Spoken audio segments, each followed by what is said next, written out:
have an unidentified flying object. I'm Jack Oswald, and you're listening. This is Moulton Howe, and you're listening to... I'm Richard C. Hoagland, and you're listening to... I'm Art Bell, and you're listening to Dr. J Radio Live. We have an unidentified flying object.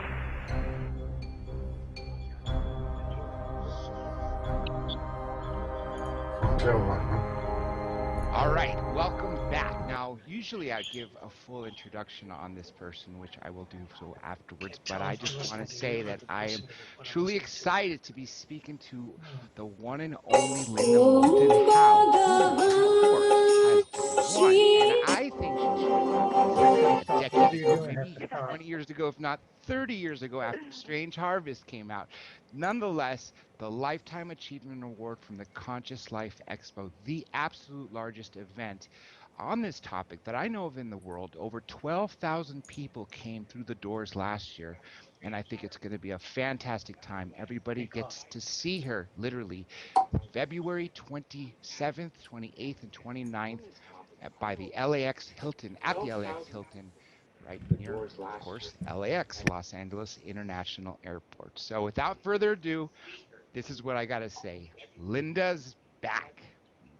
Thank you, Dr. J. And thank you for the words that have meant a lot to me. I have been to several of the Conscious Life Expos. It's always been one of my most favorite conferences. And it means a great deal that on Saturday, it's the 20th of February, that I'll be in the Ancient Aliens panel, and that with Jimmy Church and the radio broadcast, and they are going to present me the Lifetime Achievement Award, which I understand that it is coming after a few decades of work, which I think is appropriate for a Life Achievement Award. But the irony about this is that at this point in 2016, I feel like everything is just about to spring open and begin on a whole new frontier, quite literally, that we have been through the last several decades since World War II of secrecy, government hiding, back engineering of technology that none of us have seen. And something is happening in 2016 as if there is a pivot in the timeline. Everybody is feeling it. There's more and more whistleblowers that are coming to me and to others. And how great to get this Life Achievement Award from Conscious Life Expo in Los Angeles in the year when this government and other governments may finally announce to the entire planet that we're not alone in this universe. And that is thrilling to me. That much is thrilling. Which I think is absolutely, first of all, it's a must. Who are they to tell us, our government, what's better for us or what we could know or what we shouldn't know? And as you mentioned, people coming out now with stories of their participation in government, all these government projects, for instance, that they were reverse engineering, as we know from Bob Lazar almost 30 years ago, closer to 28 years ago at this point. There's been so much more rather than just the Bob Lazar case in the 90s that we talked about, that we have in the last few years. And when I was in school, and I know definitely when you were in school, we were all taught that there was no planets outside of our solar system. Yet every single day they're finding new planets. Everybody who is 21 or 22 at this point, or younger, or absolutely young, 22 or younger, has been born after they had found the first extraterrestrial planet and after they found the first possible Goldilocks planet, which I think changes the perception of everyone, Linda. And Dr. J, you're making the perfect point that we actually went through the 20th century with this archaic, bizarre notion that was being taught in schools, that the only life in the universe was on this planet, and that the planets in this solar system were the only ones like Earth in this entire 13.9 billion light-year universe. To think that academics for centuries have accepted these ideas is almost incomprehensible. And that as we've moved into the 21st century and at year 16 in this 21st century, it is beginning to feel like so many old ideas are being broken open socially, politically, scientifically, psychologically, and that's why I feel exhilarated. I have always honored the truth, the pressure of fact, more than anything else. And to have been alive realizing that the government of the United States has been lying through its teeth since World War II for reasons that are still not quite clear, and that we have grown up in a country so schizophrenic about what is truth, and that is what is fueling this current strange presidential year. People are totally aware that we are in a government that has lied and lied and lied and keeps on lying.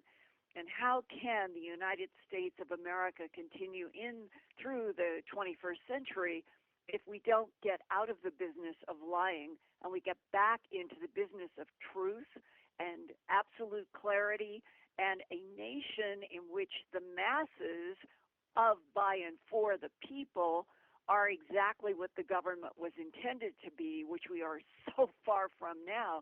And that part of this whole huge underbelly of all the government lies and the disrespect that everybody feels now goes right to the heart of suppressing and lying about other life forms and alien presence on this planet, throughout this solar system, throughout the universe.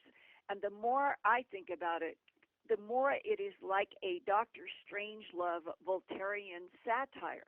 How could the people on this planet have been kept for so long under the control of a handful of people who had power, and the power was derivative from, and that's the question mark, derivative only from gold on Earth, or derivative from some link to the alien presence on this planet? And are we finally in the 21st century going to go through some kind of a liberation, an actual liberation from all of the lies? One thing that bothered me so much specifically about this country versus anywhere else in the world, when this topic comes up of intelligent life from other planets, other solar systems, possibly even other galaxies, that obviously to other countries, they take it seriously, they've been taking it seriously, or they just didn't quite believe as much as some of the hardcore believers here did 20, 30, 50 years ago. But they never instituted the ridicule system that America had. And one thing that I've seen that's been great change is every documentary I've watched from the early 80s throughout the 80s, throughout the 90s, and it was about mid-2000s when I first watched the Ancient Aliens 2-hour special, right? And in that, of course, there were skeptics in there. There was this professor, a PhD with a mohawk who was mocking this issue. But then that show turned into a series. All of a sudden, on every mainstream network, there seemed to be a show covering classic stories such as Roswell to the Socorro, New Mexico incident, to everything else out there without having to share time with skeptics. There used to be 1 minute for the person, a witness, and one minute for a skeptic. Now we are just finally able to break through that, which to me was a huge change. Right, and one of the refreshing changes, evolution, is that Mike Brown, who is an astronomer at Caltech, he has been leading the way for the last 13 years on discovering things in our own outer solar system, which is where the Kuiper Belt goes to a big gap that goes to the Oort cloud, and the Oort cloud goes out there at least 1,000, 1,500 astronomical units.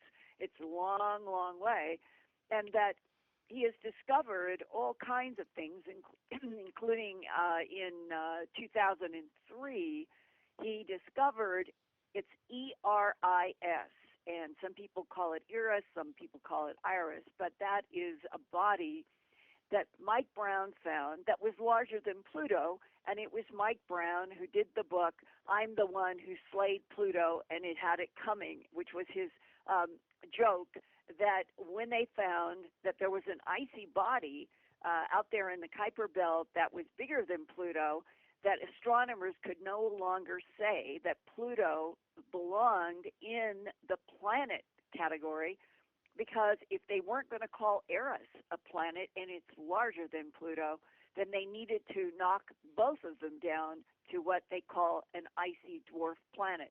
That's been that revolution about Pluto.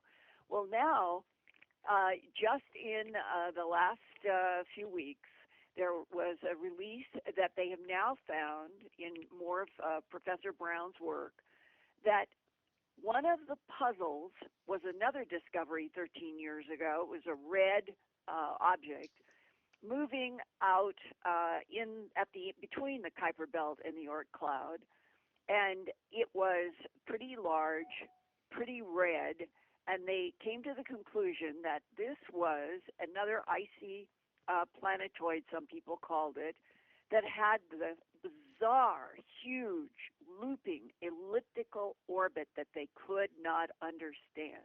It was a true mystery to every astronomer on Earth. How can this body with this huge looping elliptical orbit be out there? Okay, that's what set in motion a whole bunch of investigations of that part of our solar system. And then they discovered there were 13 objects. One was Sedna and 12 more. And they were all grouped together with these strange elliptical orbits. And finally, Professor Brown at Caltech, working with some other astronomers, they finally, crunching on a computer, he told me it was just maddeningly frustrating for so long, they finally started getting a picture through the help of the computer that these 13 bodies with these bizarre elliptical orbits had to be like that because of a gigantic gravitational mass that was attracting all of these 13 bodies into a group. And that's what led them to calculate that for those 13 bodies to be doing what they're doing on their orbit in this solar system, that this object, which nobody has yet seen, has to be at least 10 times the mass of our planet Earth. Now, mass is different from diameter, depending upon how much metal, rock, ice, water, any given body has, the mass will be either higher or lower. Well, in this case, they're pretty much sure that this object is just like Neptune, only a bit smaller, and that it will be gaseous. It will be mostly hydrogen and some helium, and that in terms of the expectation of where it is, they have been able to calculate on a computer what they think is a pretty accurate orbit, and the orbit is projected from the computer based on what the computer has hard data from those 13 objects. And they think that the swing of the orbit, that means from the closest it ever comes to the sun to the furthest it ever comes, it's swinging between 10,000 years to 20,000 years is its orbit.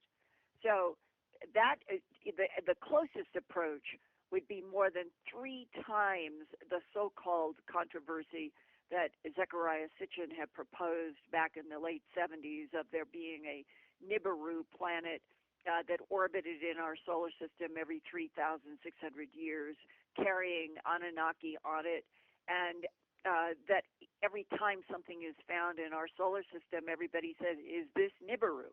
Or Planet X, exactly, yes. Yeah, and this cannot be, because if the 3,600 number were correct from the cuneiform that Sitchin said that he was translating from the original ceramic plates in Mesopotamia and went into his books, the truth is, because I've sure interviewed a lot of astronomers about this, there is not a single object, known anywhere in this big, vast, huge solar system that goes all the way out the half a light year to the edge of the Oort cloud.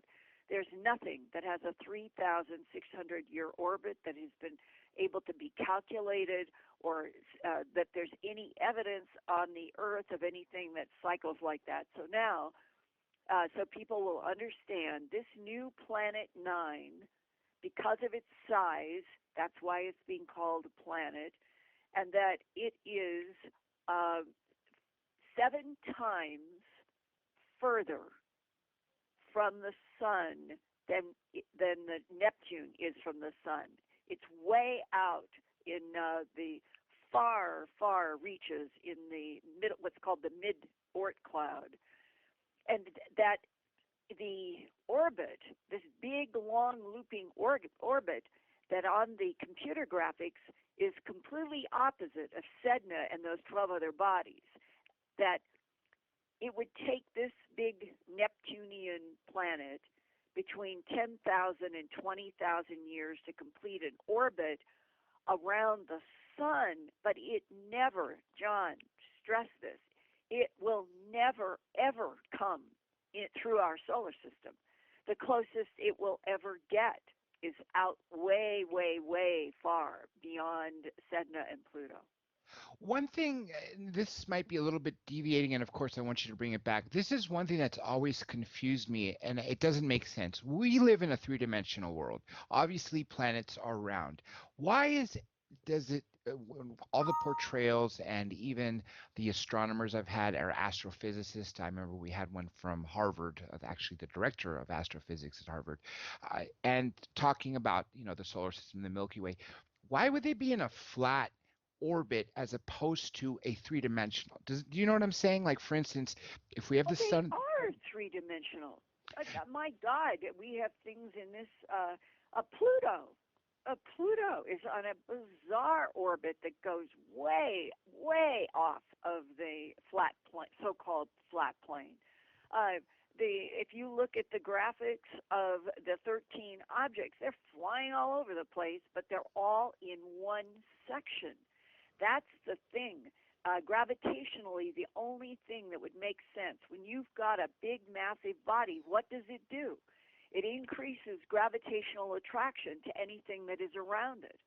That's mathematically, when you look at the beautiful, it is a graphic that was produced at Caltech, and it's based on the actual computer projection of the real orbits of the 13 objects and the projected orbit of Planet 9. And when you look at those and you see, no wonder the astronomers were so confused 13 years ago. They had Eris, then they had Sedna, then they started finding all these other bodies, but they are going flaring off into these strange, bizarre elliptical orbits, quite different from the flat plane of the rest of the solar system. You make such an important point, and for those people out there who aren't quite understanding the physics of this, obviously the larger the mass of a planet, regardless of what it's made of, like for instance Jupiter, its mass has the ability with the gravity to attract so much. That's why there's so many moons surrounding that planet. And there's only 4 around Jupiter. There are several dozen. I think it's way over 30 now around Saturn.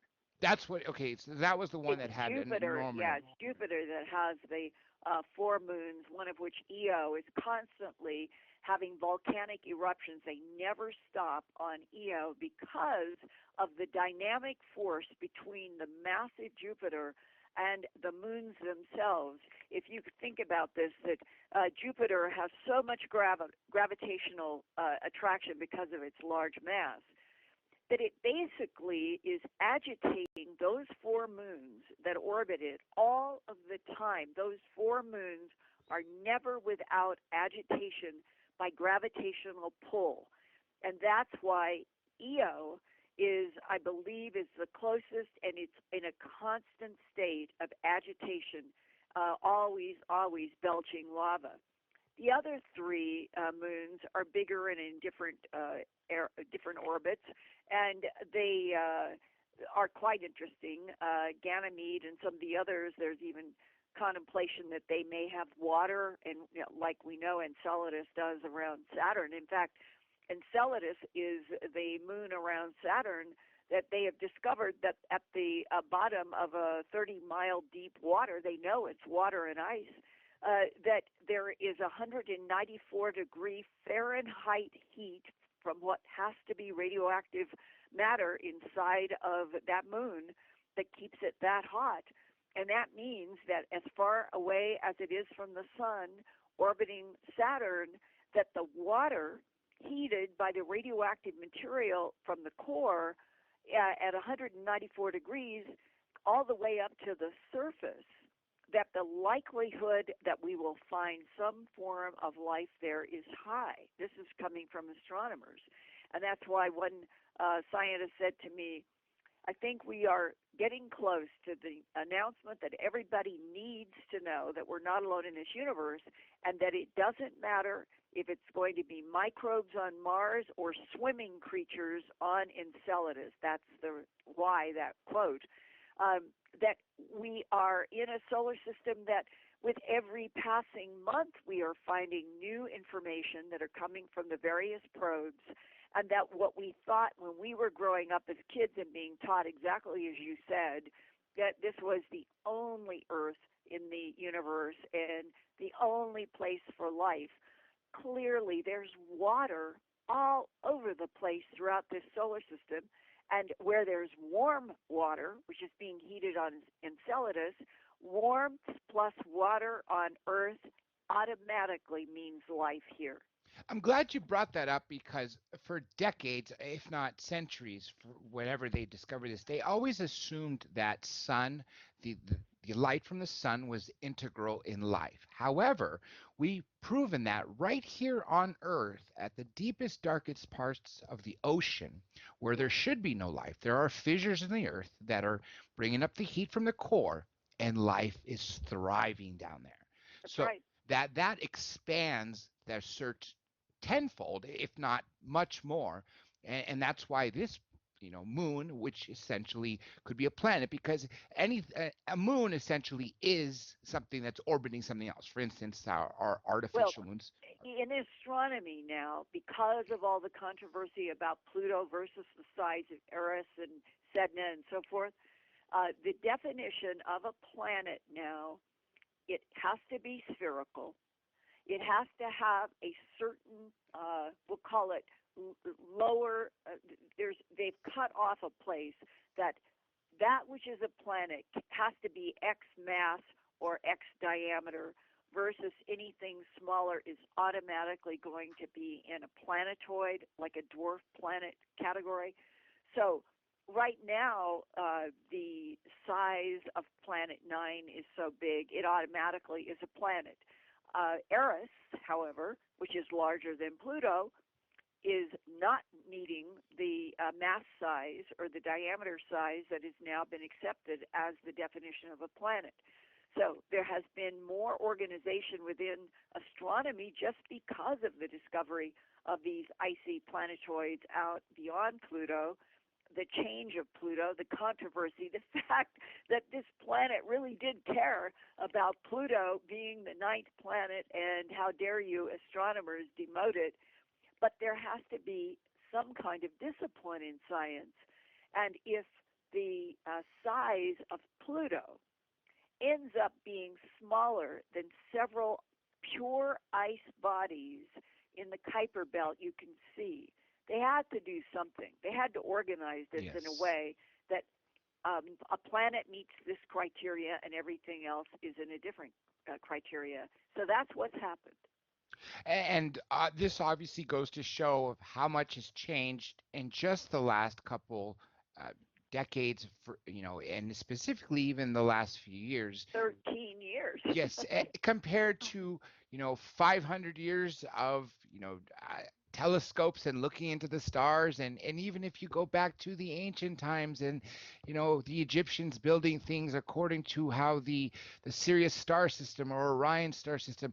The point being is, obviously we've discovered so much more now, and I always begged this question to one. It bothers me to wonder if the government has known about all this and has let us find it out for ourselves, because that we obviously we know that they've been hiding craft.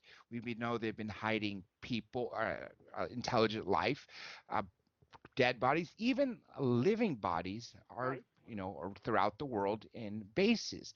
Yet, and we hear stories from people who have worked from the underground projects that we have technology, as such as Ben Rich, who told in 1976 to Jan Harzan and other engineering students that we have the technology to take ET home. So I'm wondering, how much did the government really know, or whoever's in charge? Because sometimes I'm wondering, I don't know if it's the government anymore. I'm starting to think it might be the private corporations who don't have to answer to anybody. And what is buried inside of those private corporations. John, if in fact there has been an alien presence on planet Earth for 270 million years, as I was told by a man who retired from the DIA, and that number shocked me. He said that the government has proof. I don't know the proof. I have some ideas about it, but 270 million years puts in perspective the idea that only 2 million years ago was the first standing up primate on this planet in Africa that we call Lucy. And that from Lucy, there were genetic manipulations that started producing various models of standing up primates. And 2 million years later, from Africa to Europe, and going through several types, and Neanderthalensis being the one previous to Cro-Magnon, Homo sapiens sapien, which is us, that the Neanderthalensis life form didn't know that it was going to be replaced by Cro-Magnon, Homo sapiens sapien, and neither did any of the others. So the standing up primates, this is important, underscore this, the standing up primates in evolution have never had control over what was happening to them, not ever. The DIA guy said that they know that the extraterrestrials, and that there's supposed to be a competition among at least 3 groups out there.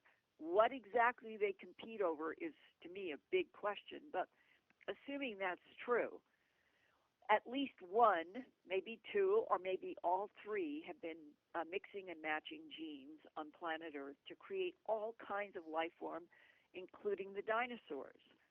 And that means that the alien presence, not broken down into the details of precisely what it is and what its agendas are, but at least saying an alien presence is what has been in charge of planet Earth. And if it's been in charge of planet Earth for 270 million years, competing factions, humans have been manipulated from the moment that Lucy took breath. And that means to me that we are still being monitored and manipulated today. But I don't feel fear about it. I feel an exhilaration of finally feeling that we are starting to get glimmers of truth about where we came from, why there is such a disconnect between humanity and this earth, why there is not more identity to the earth and all life as something to be cherished as opposed to things that should be killed to eat or use. There is some strange separation between current humanity and feeling some sort of intimate resonance with all life. That's missing. That is missing from the current brand of humanity. Why is that? Were we this model, were we made to be violent for some reason we do not know? If you put all that together and you say that there is a spiritual force and it is real and it is vital and it may have arguments about what life forms are doing with other life forms, and that there may be a problem with so much cloning and hybridization, that we are in a universe that maybe cyclically it adjusts where things are going wrong. On this planet right now, how could things seem to be so precarious as they are now? They just moved the atomic clock, or the midnight doomsday. They call it the doomsday clock. Mm-hmm. They just moved it to 3 minutes before midnight, which is supposed to be the apocalyptic end of everything. It has not been at 3 minutes before midnight for decades. Everybody knows it's precarious. Everything feels precarious. Everybody wonders if some fool is going to launch a nuke. But in this kind of agitation, I think it is also, the vibration feels like this could all go much more positive, not negative. And that is, maybe that's the bottom line challenge for Homo sapiens sapien. Would they get to the brink with their violence and pull back and start adjusting what they're doing that is causing the planet to artificially warm? Would they pull back from unleashing nuclear missiles that would destroy almost everything? Are humans in this petri dish beginning to learn that they must moderate their reactions to themselves, to the planet, to everything around them, if the planet and humanity is going to survive?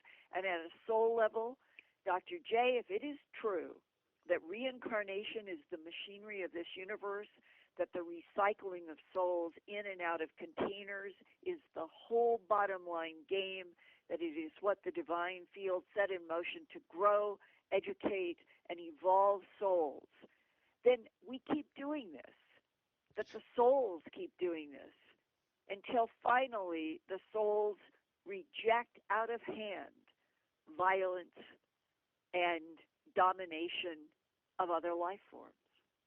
There's a few things I want to say. First of all, when you were at Kirtland Air Force Base and you read that briefing, one of the statements that you said that every time I think about it, really, it shakes me to the core, but then obviously you get used to it and then you start thinking about the implications, was when you read in that briefing statement that said that, correct me if the phrase is wrong, but it's all questions about human evolution have been answered.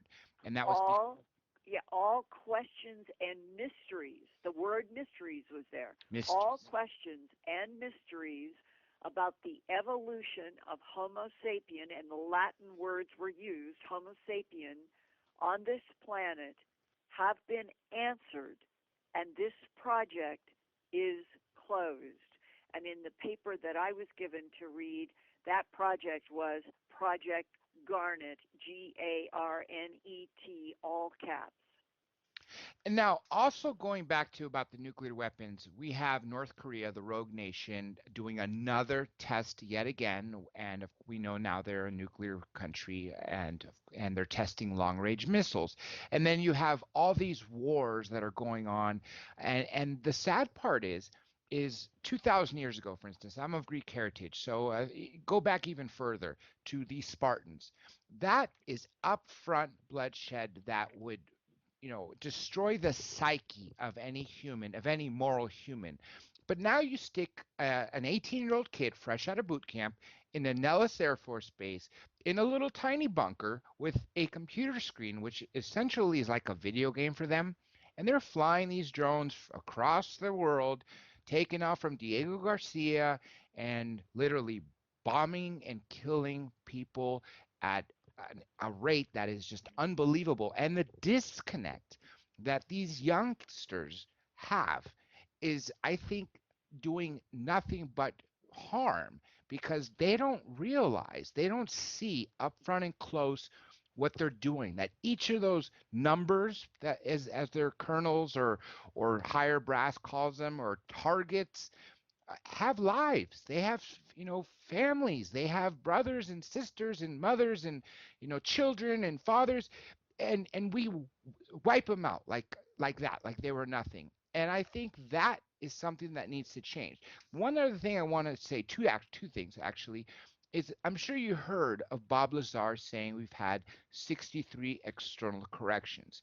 And Dr. Roger Lear, before he passed away, bless his heart and his soul, he was an amazing man, as you know, he was believing to think that we are now undergoing the 64th correction to sort of get rid of that part of the brain that is has that primal warfare instinct, because you have all these human looking extraterrestrials that come to Earth, and they're peace and loving and all this, which also shows another thing. If they are truly Homo sapiens with the same DNA as us, then they were able to evolve to be better than the way we are. Mhm. Well, I understand what you're asking, and I think that aren't we now at that philosophical conundrum? We're on a planet in January of 2016 in which the priority in every direction that we look, from television to chat rooms to instant images, the emphasis is on the body and what the body wears and does. Where do you see any kind of global oneness about what the soul is? There's something so odd that death is when the animating force leaves the body, and that what leaves the body has been defined by Egyptians, Greeks, and ancient ideas for a very long time. At the moment of death, what leaves the body is the soul. So to me, the soul is the most important part of every single human. And if there are non-humans that are masquerading as human bodies, containers on Earth now, which I am convinced that is occurring, Yes.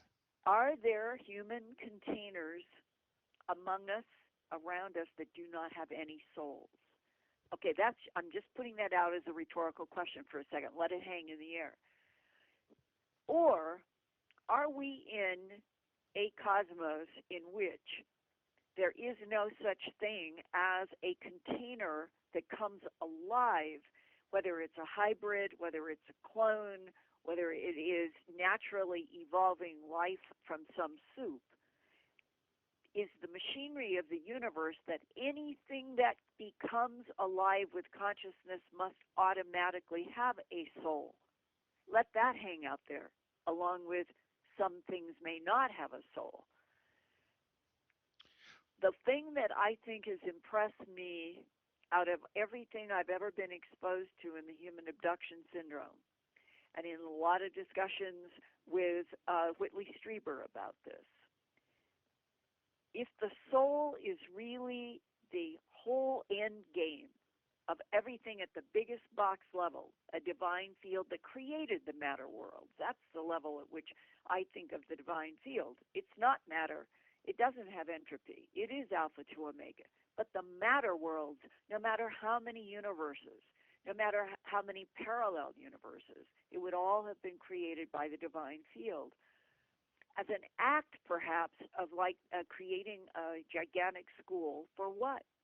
Taking bits of itself and extending them out into matter that we would call souls, to see over an infinite period of time, would the infinite number of soul bits going in and out of all of these container consciousnesses throughout all of the endless times, eons of the matter worlds, on their own, would those bits choose to go back to the divine field versus staying in matter worlds?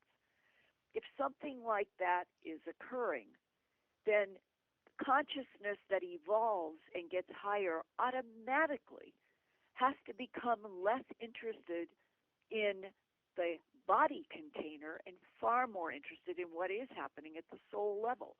And maybe out of all of this, that when you look at this planet of 7.2 billion, maybe only 1,000 are going to go to the moment of death, and their souls are going to go to another dimension that will be beyond this matter world and matter universe, because they're going to go into another dimension where they will never have that schizophrenia again.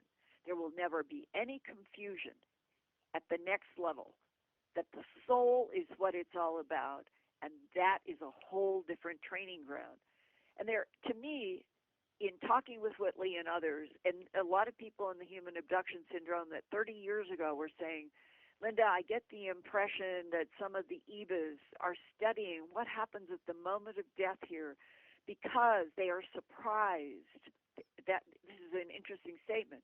The non-humans are surprised at the soul that is now in the current crop of Cro-Magnon Homo sapien sapien, that the human soul at the moment of death is going to a dimension that they, the ETs, cannot go. When you think about these kinds of statements that have dropped and been woven through the human abduction syndrome investigations for at least the last 30 to 40 years, it always gives me pause when I think everything is just strictly biological entities from another solar system wanting to come and claim territory, harvest gold, or whatever. That I think something else is quite large and quite interstitial to the relationship between a divine field and the matter worlds. And that, in fact, if you go to the avatars of history on the earth, why would a Krishna, a Buddha, or a Christ, let's just take those three, why would they have bothered to come and try to teach humans? Their perspective seemed to be of a completely different level than tribal warfare among Homo sapiens sapien. But they were always referencing the soul level as if something had happened, as if humans are sort of unique. And there's one paragraph, I think it's Matthew, in the Christian Bible, and it in New Testament, and it is a statement that is given as a quote from Matthew hearing Christ, and the statement was, "He who believeth in him who sent me shall have everlasting life." And on the other side of that sentence is, "If he who does not believe in him who sent me shall not have everlasting life." Those are the two thoughts implicit in those words in Matthew, and it always has occurred to me that the him is not the God with a white beard and hair that was used in the Cecil B. DeMille movies about Moses. That it is a reference to something that is in another dimension, is not in this dimension at all, and that there are other dimensions that completely understand what is going on in this, we'll call it this matter existence. And they are waiting for evolutionary signs that the souls that go in and out of this matter dimension are growing and evolving so that they're going into these other dimensions, and that seems to be one of the aspects that the non-humans are themselves monitoring. And that if we knew the truth about what we are and what our souls really were and what they really did, I don't think anybody would have any fear about the whole planet being introduced to extraterrestrials. Honestly, I don't think the planet should have any fear or would have any fear at this point at all, except for what the government has instituted. Let me just say two quick things for you, because we're running out of time. We got about a little over 10 minutes. 2 minutes. Okay. 3 minutes. Yeah, and so what I wanted to say is a lot of people, Dr. Jacobs, of course, Yvonne Smith, and then the actual people who have been taken, Whitley Strieber, Jim Sparks, they all talk about the fact that when they're taken, that the smaller grays that they deal with, there's so many species out there, are essentially soulless. They're like bio-robots. And then when they get on... Because they're androids. They're androids Yes. that were made to do work for the prime intelligence. Exactly. And then so another researcher in England is named by Nigel Kerner wrote a book called Gray Aliens and the Harvesting of Souls. And I haven't had a chance to read that, but just the title of the book really struck me because would they be, if they're soulless androids, would they be really trying to get what we have? Well, that is the first discussion that I had with Whitley Strieber back at the year that he was still working on Communion. And he and an abductee and I went into exactly that kind of discussion. What did that goes back to what, 1987, 86, somewhere in there.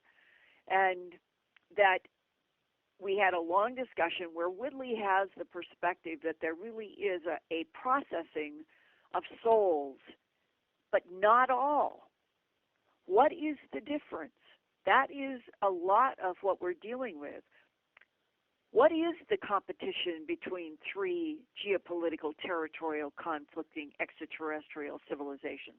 What are they in conflict over? If it is if there's a political debate, an argument about what is allowable to do with life, it may be that the divine field that is responsible for souls and reincarnation, that it is upset at how much hybridization and cloning is now occurring, let's say, in this universe, that something is being upset. Some kind of natural balance that was supposed to persist is being affected. That might explain why Whitley and others have had this concept that souls, if not taken, that they can actually be processed by something trying to get information from souls. It's a very provocative idea.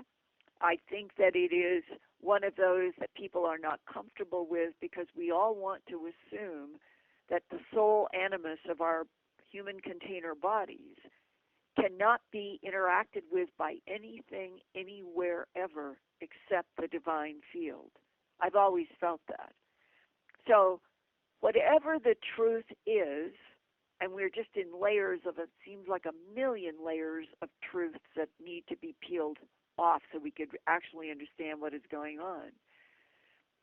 All of this universe, in the final analysis, as Michael Talbot wrote in the Holographic Universe, this universe, the entire universe, could be a schoolroom for advanced intelligences. That is truly a remarkable statement. I wish we had more time to carry on, Linda. I'm going to ask you just to comment on one thing. Everybody, obviously, as you know, Linda Moulton Howe runs Earthfiles.com, the premier site to see news, all types of science news that are impacting us. And she's always on top of everything, which is why I always love speaking to you, and you, the listeners, always love hearing from her. One quick question, Ms. Howe, before we let you go. I wanted to ask you real quick because 2016 is a very different year than every other year leading up to it, as you mentioned. And we're just ending the first month, getting ready for the second month. And at the end of this year, we're going to have this presidential election, of course. Already, Hillary Clinton and John Podesta have already made a lot of comments about extraterrestrials. And I just wanted to give you that final statement to talk about that, if you can, for a brief minute. Dr. J, if you and all of your listeners will go to earthfiles.com and click on the, click for report, I have done 3, part 1, part 2, part 3, with Grant Cameron.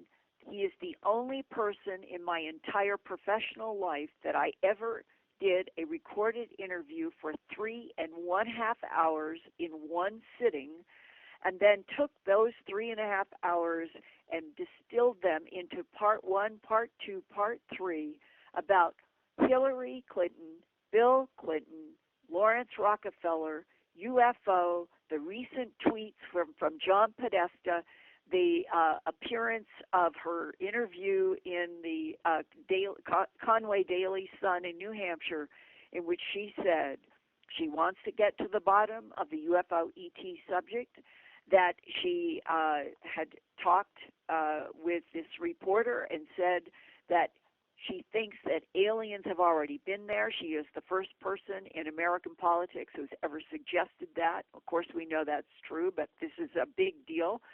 And that she went on to say that in her discussions with John Podesta, who has been pushing her to get out statements about UFOs and ETs, that John Podesta and she had been talking, that if she becomes president, she might put together a task force to go to Area 51. All of this has been stated in the last 12 months.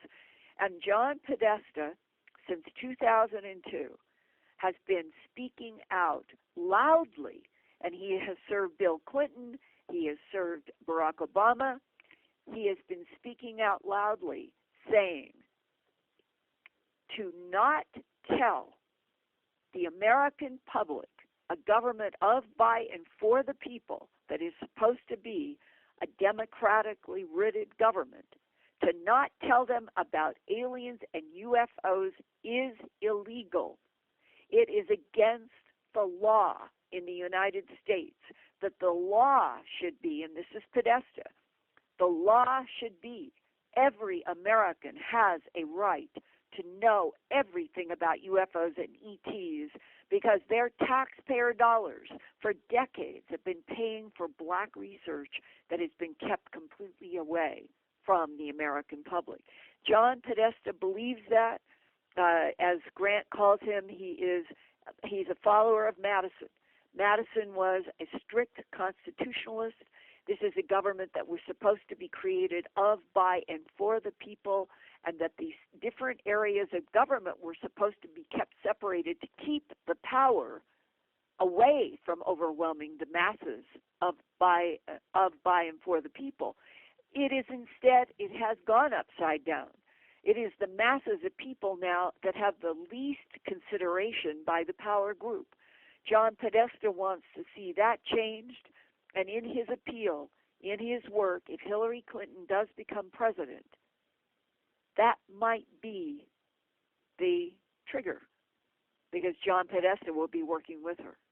And I truly hope so. Our good friend, as you know, former Congressman Merrill Cook, is good friends with John Podesta, and Podesta owes him a favor, as he says, and he said this on air, and he vowed on air with all the people listening, all the listeners out that are hearing this right now, that he will pursue Podesta to come onto the show and talk. So let's keep those fingers crossed. With that being said, Linda, it has been an honest pleasure. Everybody, remember Earthfiles.com and go and see her accept the Lifetime Achievement Award from the Conscious Life Expo.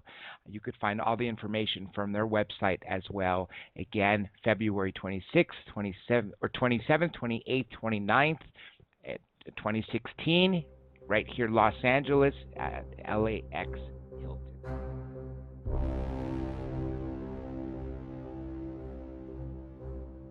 We have an unidentified flying object. I'm Jack Oswald, and you're listening. This is Moulton Howe, and you're listening to... I'm Richard C. Hoagland, and you're listening to... I'm Art Bell, and you're listening to Dr. J Radio Live. We have an unidentified flying object.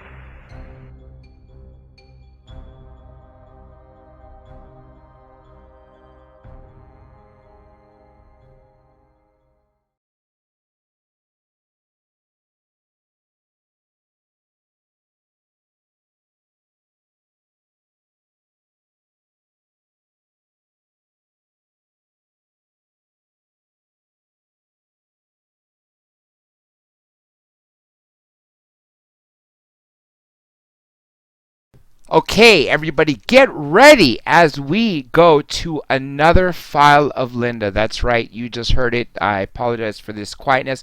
We were dealing with some technical stuff. Now, like I said early on, is she could not join us because she called Friday and asked to reschedule. I said, Linda, people want to hear you. I'd be more than happy to reschedule you. So we'll do another date, and maybe next month or 2 months. But I said, but now that I got you on the phone, how about I call you from the studio and record you for at least an hour? She said, sure. So that's what we just heard. Now, what do you think of that new planet? And I still am not quite sure, because I've spoken to astrophysicists and so many other people. How can something be on a flat plane, in a flat plane orbit? I would think, for instance, I'd have to illustrate this for you, but you know how the Atomic Energy Commission used to show, the nucleus of a bomb with all these circles going around it in different, I guess, degrees, what you would say? Well, I would think, just logically, if we're living in a three-dimensional world, possibly, 11 dimensions, as mathematicians found it, that we would not have a flat plane when it comes to our solar system or the Milky Way. I just never quite understood that. It may sound stupid to you guys, and obviously I'm educated, but that is one thing I still am trying to comprehend. Now, there was a great thing in the movie Interstellar, if you recall, when they were about to approach the black hole. And Matthew McConaughey says to, I don't know what the guy's name is in real life, but I think it's Romilly or something. In there, he goes, is that it? And he goes, yeah, what did you expect? And he goes, oh, well, all the illustrations. And so what he does is Romilly pulls out a piece of paper, and he says, okay, let's say you want to get from here. He puts an X, and then goes to the other end of the paper, says to here, puts an X. Normally you'd go in a straight line, and he draws a line. He says, then he folds the paper up, he says a wormhole, and then he punches a hole through it, will take you from here to there instantly. And he says, that's 2 dimensions. That's flat on a circle is 2 dimensions on paper. What would a circle be in 3 dimensions? Well, a sphere. So I'd like to get much more insight on this. We will bring back the director of astrophysics at Harvard University, who I booked for Art Bell back in, I believe, the second week he came back from retirement in, I believe it was end of July, early August, and he debated the flat earth guy, who did not take a liking at all. But nonetheless, Dr. Josh Grindley from Harvard is a great guy, cool guy, and if you guys are interested, I will book him. Now, one more thing before we play this classic Linda Moulton Howe file. By the way, now we're live, if you haven't heard that. And 952, I believe that is Betsy. I apologize we couldn't answer your call. Yes, I promise you, when she is on live, feel free. Tomorrow, we don't know what we're going to do, if it's going to be a classic rerun or if it's going to be a live show.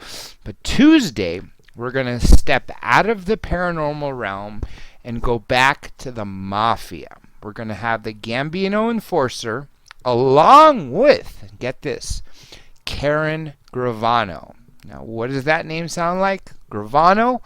Sammy the Bull's daughter. That's right. So she wants to say something, and after literally not even 9 hours after we aired live with John Elite, former associate from the Gambino crime family, enforcer, not associate enforcer, because he's not from Sicilian origin, therefore he could never be a maiden guy. The next morning, one of my producers got a message that said from Angel Gotti, because him and Angel, I said, hey, I want to speak to a Gotti, preferably John Gotti Jr. or anybody in the Lucchese or Genovese, Bonanno or Colombo family, preferably the Gambino. So he reached out to Angel. Well, the next morning, after John Elite was on, Angel writes and says, why did you book him? Why didn't you book my brother? This and that. And I just sort of sensed jealousy. Angel, if you're hearing this, I'm sorry for airing your dirty laundry, but I don't mean it that way. The point I'm getting at is, yes, we will accommodate John Gotti Jr. But Tuesday, that's right, this coming Tuesday, you will hear directly from John Elite, a Gambino enforcer, as well as his attorney, Doug Anton. And to spice it up one of the hours, we're going to bring in Karen Gravano. I encourage you all to ask questions. And again, I do apologize for those of you who try to call today. I just did not want to mess up this stream. I do want to thank all folks in UK and beyond, especially the new affiliate that picked us up in the United Kingdom, for being up this late. You night owls, where it is now exactly not exactly, 4:09 a.m. Well, I want to congratulate you for choosing this show. And remember, this goes back several years. There are several hundreds, a few hundred archives that have not made it to YouTube.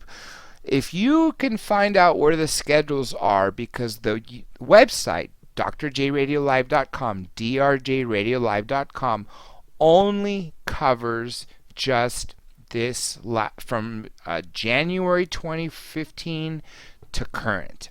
Now, anything from 2012 or even for 2011, actually, should I say, to 2015 is out there. You just have to find it. The show had gone through several names. First, it started as Rome Radio. ROAM, Researchers on a Mission. That was actually a company I formed in 1999. So I decided to use that. Not too long after we were doing this, because I was doing some camera work. If there was a UFO witness here in California, Southern California, I'd go film them and I'd bring the footage to Third Phase of Moon.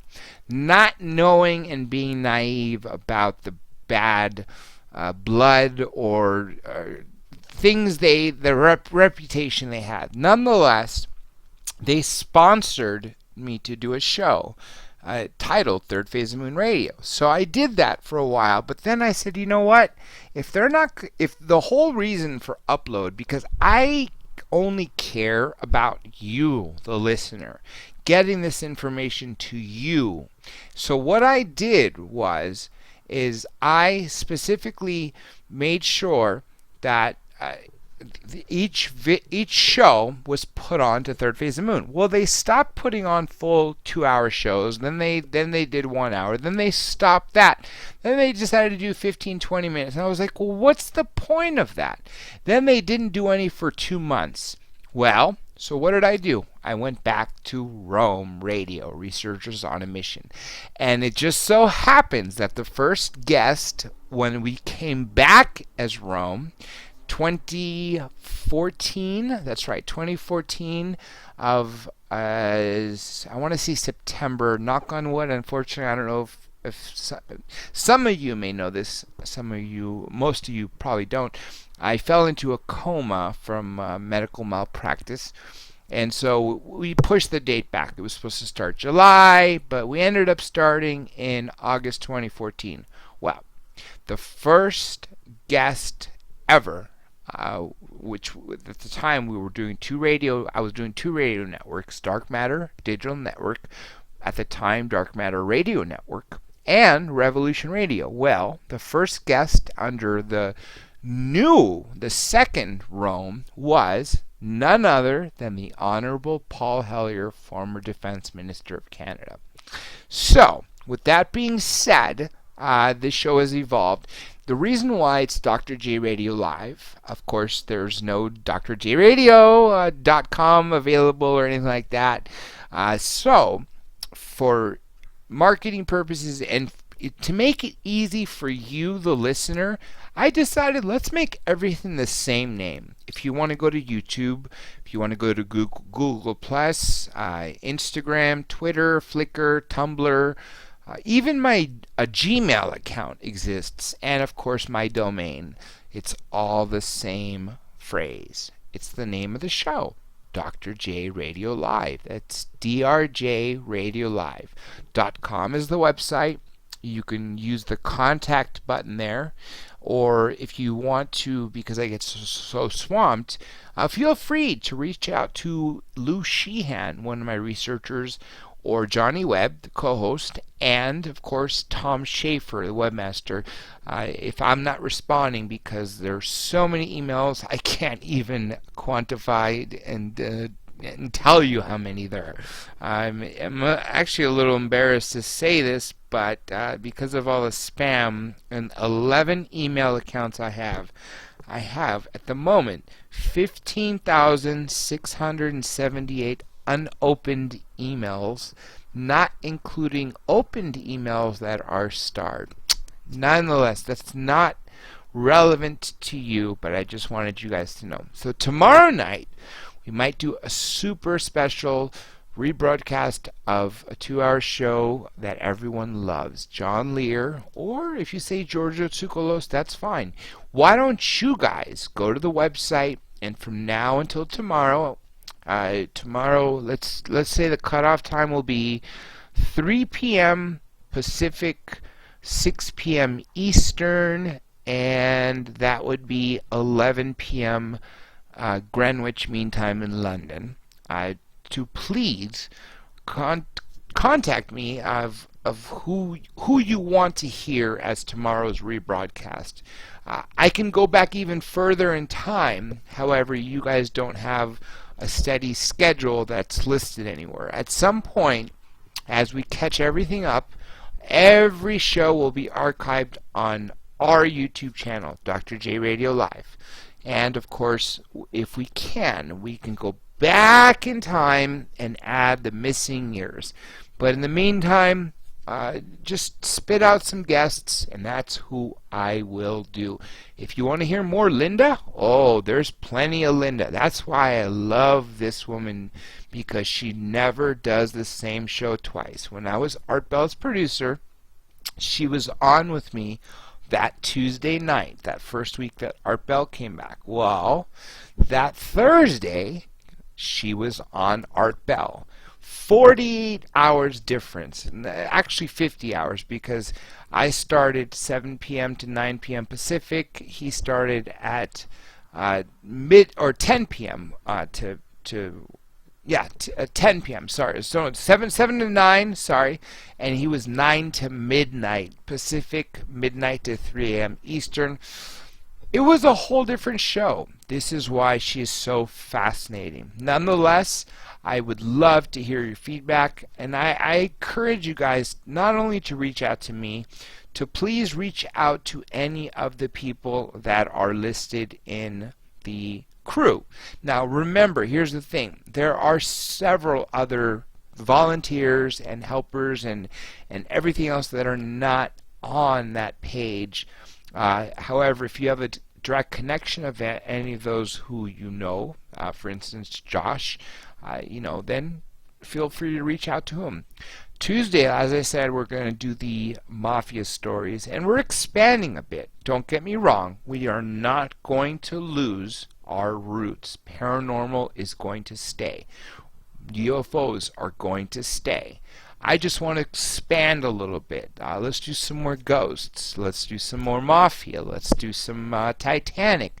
What about Amelia Earhart, life after death? All these topics are doable. Not to mention, I keep getting a lot of books, of great ones too. So I think it's only fair if I bring some of these authors on. For instance, Susan Shumsky, she was a great one. She was talking about unlocking the chakras. Here's a book I received today. Awaken your divine intuition. Receive wisdom, blessings, and love by connecting with spirit. And that's Susan Shumsky Dede. So I will bring her back. But tomorrow, it's a 50-50 if it's going to be live or it'll be a classic show. However, next Tuesday we are on live. Tuesday through Thursday is always is pretty much guaranteed live. Occasionally we'll throw in a Monday and Friday show if a guest can't do Tuesday through Thursday. And of course, when things slow down a bit, if they do, and I get more crew on my hands, then we might be doing this 5 nights a week, as opposed to the networks that are picked us up. We have a lot of networks that picked us up.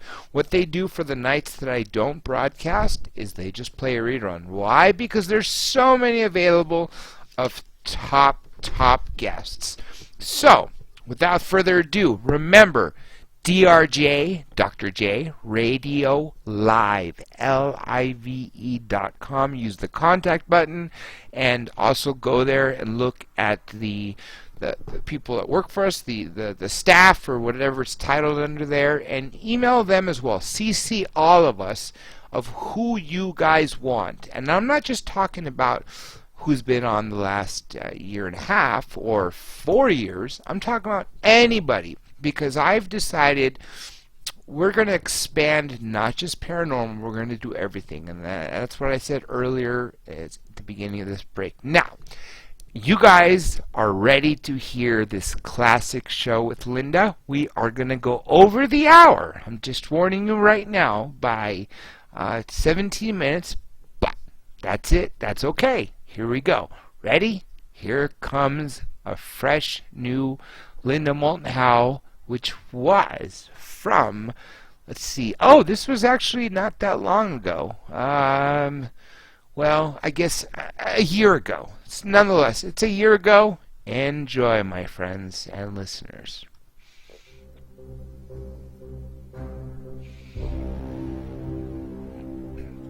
We have an unidentified flying object.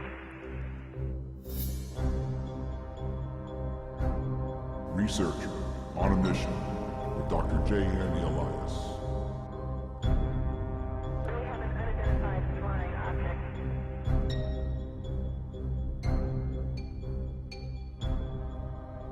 Welcome back to another episode of Researcher on a Mission, ROAM Radio, the first of 2015. I am your host, Dr. J, and as always, we have an incredible show for you. Today, you get double the fun because you have two amazing guests. First, I will introduce the one that will speak after, secondly, and that is Linda Cortile. Ms. Cortile, welcome to the show. Well, thank you, Dr. J. Thanks for having me. It's an absolute pleasure to speak to you, and we're going to come right back to you shortly. But first, we're going to go with Mr. Tom Reed. Tom, welcome back. Hey, thanks, John. Hi, Linda. Hi, Tom. It's a pleasure to have both of you on, and this is why it's going to be so explosive, because the listeners have heard both your stories, and throughout the years, if they've been following, they've probably read Linda's story before she even announced her name to it. And Tom, especially yours going back to the 60s, but what they've never heard was the correlation between the two. And that's what I enjoy about tonight's show so much.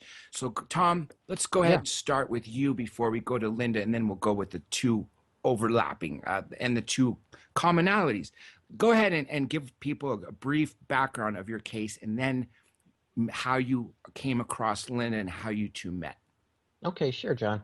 I think pretty much everybody knows that our case stems from Great Barrington, Sheffield, Massachusetts, back in the mid to late 60s, and that it had actually gone out on WSBS radio. There were an awful lot of sightings from Jug End Resort, and just a lot of people in the area had given testimony to what they saw descending or performing acrobatical movements unknown to conventional aircraft that actually, our family actually encountered on our property back in the late 60s.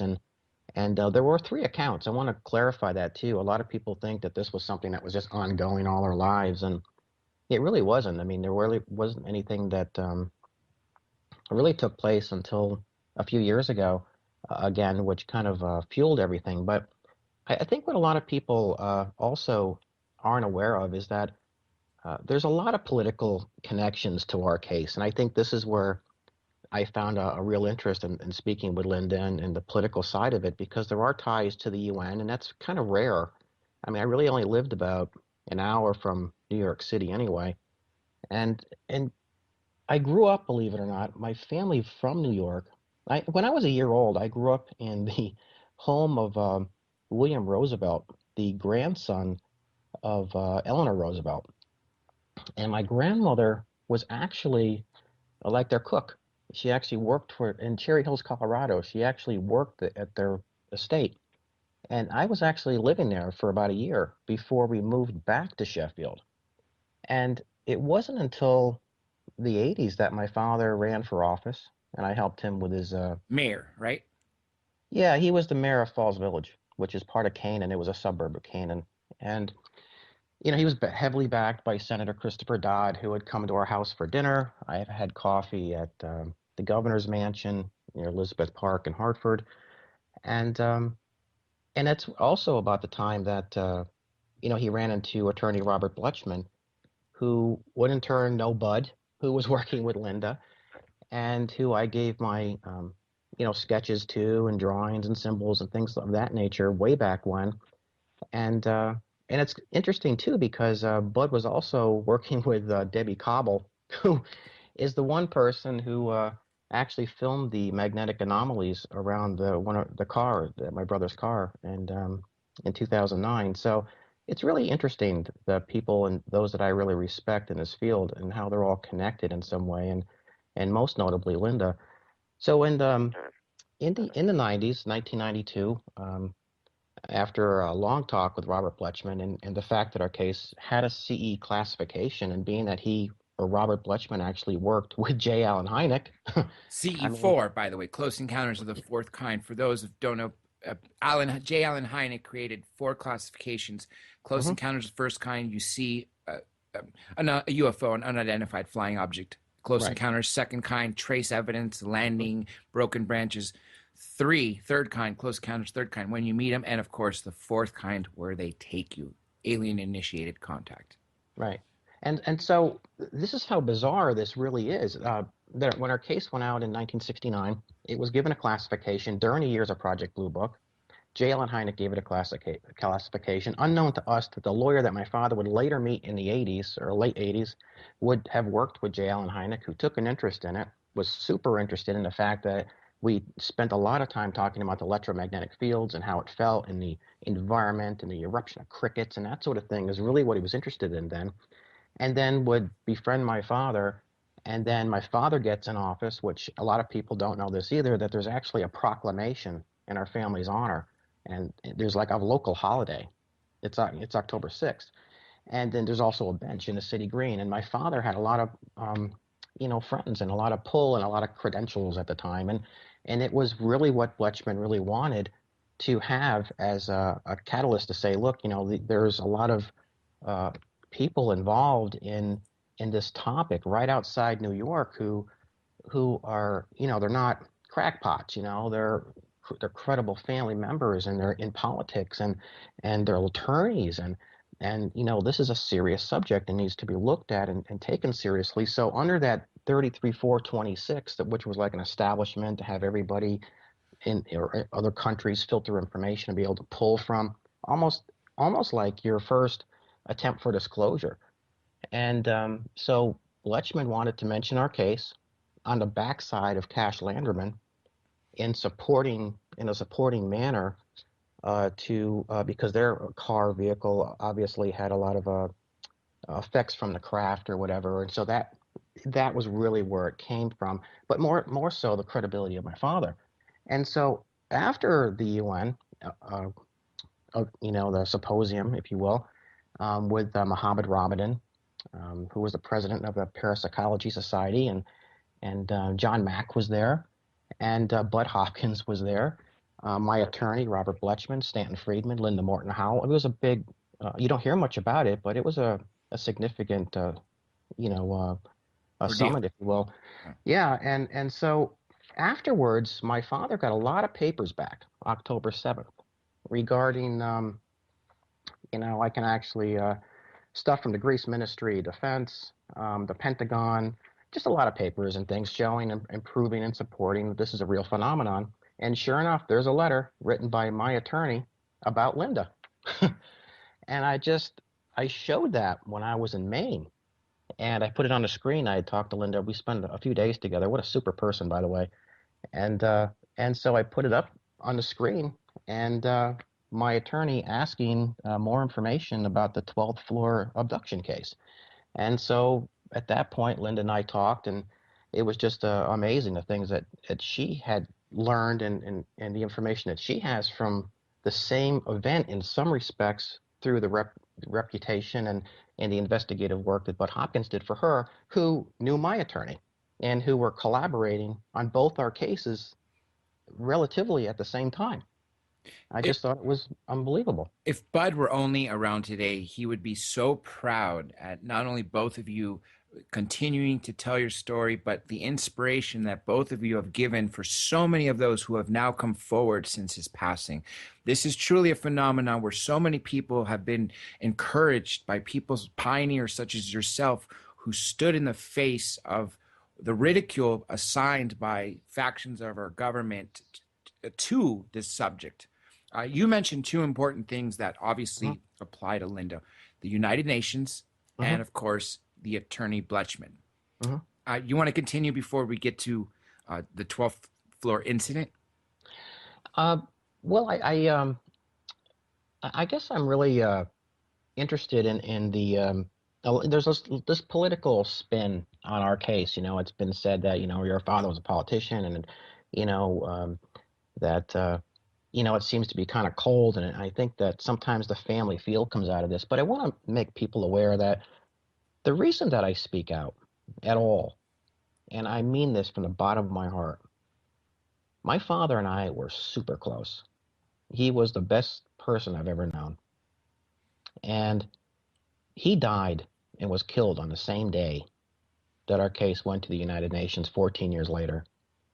And it's for that reason alone that I put my life aside and I talk about this subject.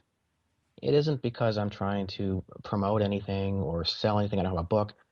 And when I find somebody like Linda, who has a very close, heartfelt feel about this as well, you know, I connect with certain people, and I'm just glad she's on tonight. But I want people to really understand that it's the death of my father that really has me, you know, has driven me to take this to the next step. So he did die 14 years later to the day, and his body was found with a rare fungus in its blood, his blood, and when it appeared to be an infection. So when the emergency paramedics came, rushed him to Yale New Haven Hospital, he actually was given antibiotics. And because he was a political figure, they really did everything they could for him. So they gave him a double shot of antibiotics, which flatlined him basically because his heart went into cardiac shock because the fungus, the antibiotics they gave him killed the good bacteria and bad and flatlined him pretty much right then and there.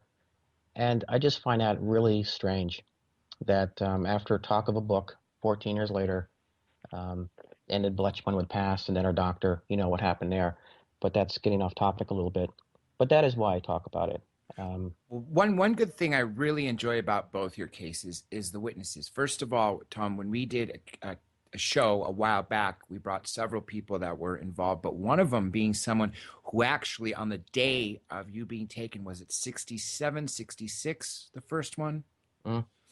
Tom Warner, he actually saw a craft over your farm, and I thought that was amazing because that's not very often. Now, Linda, let's turn over to Linda and go with the 12th floor He's an incident. artist, I think. He studied under Norman Rockwell, I think. Yes, and he has produced some fantastic images, and some are actually at display. One of them you have, right? Or is it at a museum? One of his paintings regarding our case, I think, is in Roswell. Yeah, it's right over our display. Well, turning to Linda now, Miss Cortile, let's go to the year and let's talk about the 12th floor incident before we start crossing over to the cases. Take us back to, I think it was in the 80s, of course, right? Yes. It was November 30th, 1989. My 10th birthday. It occurred about 3:15 in the morning. I had just finished doing some backlogged laundry, and you know, I was working full time, and you know, I had two boys to raise, and so you know, I had all that laundry. Well, anyway, I finished the laundry and I went to bed, and it was about a week after Thanksgiving, and I don't know, I suddenly felt this numbness travel from my toes up, you know, to the rest of my body, and I knew right away what that meant. And then I started to smell that odor again. It smelled like almonds. And so I said to myself, you know what? before the rest of my body becomes numb, I'm just going to protect myself and my family. And I saw this creature standing at the foot of the bed. By now, my knees are numb.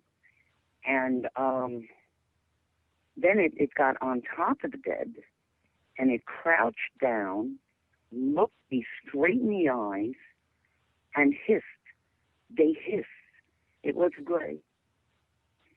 Before I knew it, the rest of my body was numb except my arms, so I picked up a decorative pillow, and I threw it at this creature. And it fell back. And then I had that afterthought, well, now it's going to get even with me and hurt my family. By that time, after that, I don't know what happened. The next thing I remembered, I felt myself fall into my bed. It could have been from 8 feet or 2 feet or maybe even 2 inches, but I just plopped right back into my bed. Now, so what happened was I called Bud Hopkins the next day and told him what I had experienced and what I saw in my room. I wasn't asleep. I was awake. And, I went to his residence. We talked about it. Well, anyway, about 13, 14 months later, he received a letter from supposedly 2 police officers who said they saw a craft hovering over this building, saw a woman in a fetal position with 3 creatures, levitated outside the window 12 stories up. That's what I like about this case, actually. And you had those 2 policemen that contacted Bud. And when I was telling Tom this, which is a total coincidence. By the way, you were taken on my birthday of all days. So that's just throw that out there. So what another even crazy connection here. But when I first read this in an Omni 20 years ago, before your name was in it, Linda, this was just, it spoke of an anonymous woman who was taken, and several people on a bridge saw this. And then recently your case was on a television show, Unsealed Alien Files, and apparently there was more witnesses that have come forward, and specifically 2 drivers, or 1 driver and a bodyguard in a limousine for the United Nations General, or the Secretary of United Nations. And yet he's... Yeah, I did promise him I'd never speak his name publicly, but everybody knows who he is. Yes. Especially because his 2 people came forward. If they didn't come forward, then obviously he might have stayed anonymous. But since his driver and, of course, his bodyguard witnessed what happened, they told it, and it's pretty much a given. I'm sure in the limousine, they probably pointed at him and say, take a look at that, if it wasn't the other way around. But again, very, very interesting to see all these people. I just could not even fathom watching this.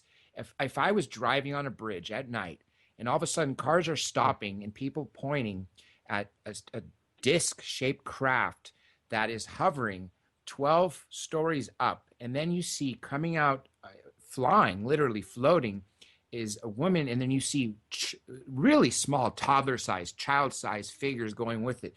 You know something's up. It's as if everything you're brought up to believe is flat out, right there. It's like it does exist. Well, I'll tell you, up till this date, there are close to 100 witnesses. That's why I love both of your cases as fascinating, because of the fact that you guys actually have supporting evidence in many different directions, that people that actually saw craft. And as I was saying earlier with Tom Reed, Tom Warner, someone he had not met through his young childhood, actually saw on the day he was taken, the night he was taken, a craft over the farm. You guys are very unique in that sense. And I told you this off air, when each time someone speaks publicly about their case, it inspires other people. But a lot of people, they're speaking from their heart when they're very sincere, and they absolutely have gone through what they have, and they've gone through regression. But you guys have that extra element of witnesses. See, but the problem with me was that we have all these independent witnesses, at first I thought somebody was playing a joke on Bud, a cruel joke, you know. But then all these witnesses started to either contact him or contact other people who have then in turn contacted Bud. You know, and then I couldn't deny it anymore. You know, it isn't something that one wants to believe. Right. And, you know, it had gotten to a point, you know, I just told Bud Hopkins, God rest his soul, boy, do I miss him. A lot of people miss him. I said, but I didn't see these witnesses see me. I didn't see them see the craft because they're witnesses on different levels. Some saw the craft, some saw the abduction, some were abducted themselves. I mean, it was really very, extremely disturbing. I mean, to this day, I can't accept it. I feel that if I do accept it, it's almost as though it's like saying to these creatures or whatever they are, oh, it's okay, I accept it, come and get me. So it's just a hard thing to live with because we're not raised that way. We're raised that we're born, we go to school, we get a job, we get married or stay single, have a family, and then we retire and die. Nobody ever told us that these things happen. So it's hard to stick that in there, you know, in one's life. It's something that really affected my family and I. Well, and then there's government involved. The Roman Catholic Church got involved. Statesmen got involved. It was just unbelievable. And then we had the debunkers. Of course. But then, you know, shortly after the debunkers came out, I learned fast that they really didn't matter. No, they don't. They and didn't as a matter of fact, if now, 20 years ago, 30 years ago, when you would see a case on TV, for every 1 minute of a witness or a case was being spoken about in regards to ufology, you had at least a minute of the debunker, if not more. And as time went on, you now have television shows, several of them on many different networks, talking about these cases with zero time of any debunkers whatsoever. You have Ancient Aliens, no longer has debunkers. You have Unsealed Alien Files, both which have profiled your cases with no debunkers. But thank God for both of you. You guys had solace by meeting each other, having Bud Hopkins, and having other people who have experienced the same thing.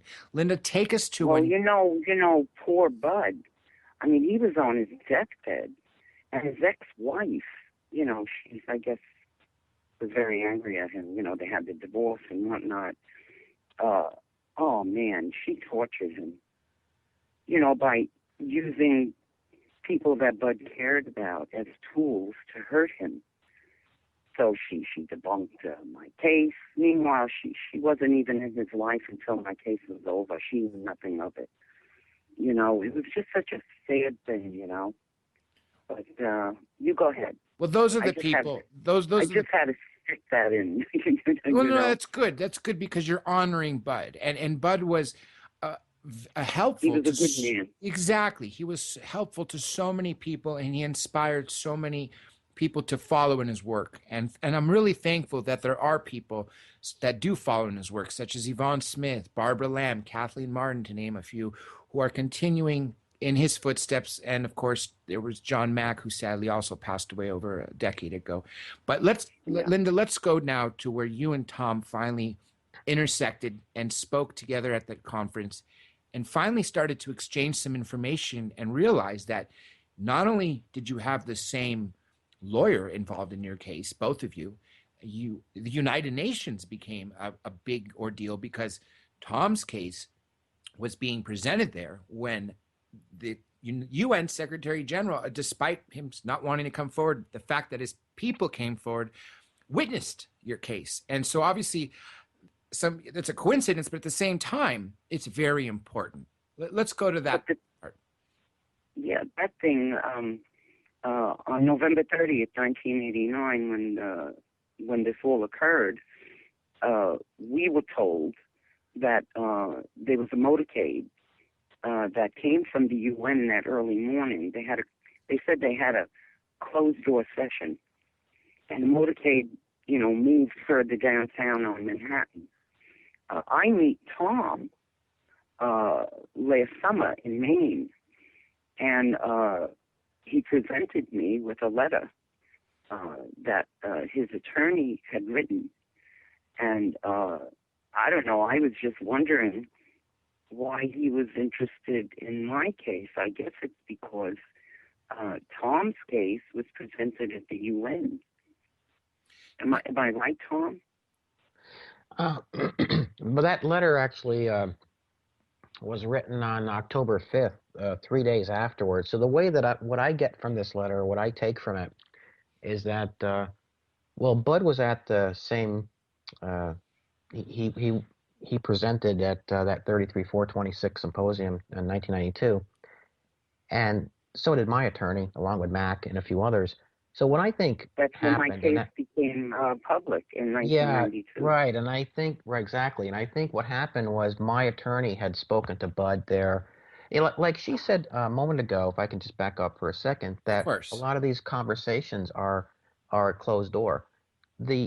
Our case was not discussed in front of the General Assembly. It was discussed in a library. So there were a lot of those small rooms where they went in and discussed certain things with different people, And from what I got from Bletchman, my attorney, after the symposium, when I sat in his office in Manchester, Connecticut, was that there were a lot of information, a lot of cases and things that came from that. And that's kind of the stuff that my father ended up getting. And of course, when the letters that my father got, one of them that was sitting in my father's attaché case is about Linda. It doesn't mention her name. It says 12th floor abduction case. Well, it's pretty obvious who that is. So a lot of things were being discussed behind closed doors. I mean, even the Greece Ministry of Defense was quoted saying UFOs operation are a potential danger to the European continent. And the Pentagon, letter I have right in front of me says F-4 jet fighter was paralyzed to fire its missiles to an offensive UFO craft, and even the U.S. Department of State. Aliens from another solar system are a potential threat. I mean, there was a lot of things that were said there that you just don't hear every day anymore. And why there's not more information or more on this symposium, I don't understand it. But there was a lot that was discussed there, and so you've got my attorney, Bud Hopkins, John. Just picture this, right? You got Mac, an attorney, the parapsychology, Mohammed Ramadan, Bud Hopkins, Stanton Friedman, Linda Moulton Howe. You've got all them at the United Nations, along with all this documentation. I mean, everybody was talking about everybody there. I mean, that was anything that was substantial, I think, really got discussed. And so letters were flying around. I want to hear about this. I want to hear about that. And there was a lot of crosstalk. There was just a lot of information being shared that. And I wonder if Lawrence Rockefeller was there, because he was very much involved, or rather, he was very much interested in this phenomenon. Very, very. As a matter of fact, there's a very famous photograph of Hillary Clinton walking with Lawrence Rockefeller, and she's holding a book on UFOs. And as a matter of fact, Dr. Greer and Stephen Bassett both talked about him. I don't know if he funded something, but he was very interested in getting disclosure to happen. And I think it was Lawrence Rockefeller who actually paid for a full-page ad in the New York Times. It's basically a slap to the government's face saying, if you guys aren't going to do anything about it, well, I'm going to privately inform people. Let me say one more thing real quick. Tom, you mentioned that the Greek Ministry of Defense spoke about the fact that this was a danger to the European continent. And of course, we have other defense agencies. There was also Robert Dean, who served at SHAPE, Supreme Headquarters, Allied Powers Europe, read a similar letter in the 60s. Well, Project Blue Book, which was terminated in 1969 by the Air Force, which was their official investigation. The sad part is the reasoning was there is no scientific matter or knowledge to be gained, nor is there any national security issues. How can there not be national security issues when you have things that are flying into your airspace and leaving it without you knowing, and can dodge every known aircraft that we're sending after it. Obviously, that is a national security concern. So what they've been saying is absurd. And you have documents of the other side, which show that they had a concern. So on one hand, they're telling everybody publicly it's no concern, but then you have documents proving that it is a concern, and then just common sense tells you it is a concern. Well, you know what? We only know what they want us to know, but we don't know what they're holding back. That's right. And that's the story. One thing, we don't know why they don't want us to know, but we only know what they're telling us. One thing I should say again that I usually say when people who've interacted with off-world beings, I think you guys collectively, everybody who's been taken or had contact, are, if not the most important, some of the top importance to ufology as a whole. And the reason being is you can have any researcher in the world study all these cases, but nobody can tell you what the inside of a craft feels like, what it smells like, what it the temperature is like, what the beings feel like. I had someone on last week. He had conscious recall of his case, and he hated frogs. And he said what really alerted him, because he obviously was numb too, just like you said, Linda, where you couldn't feel anything. He said when they touched him, he freaked out because the feeling was like frog skin.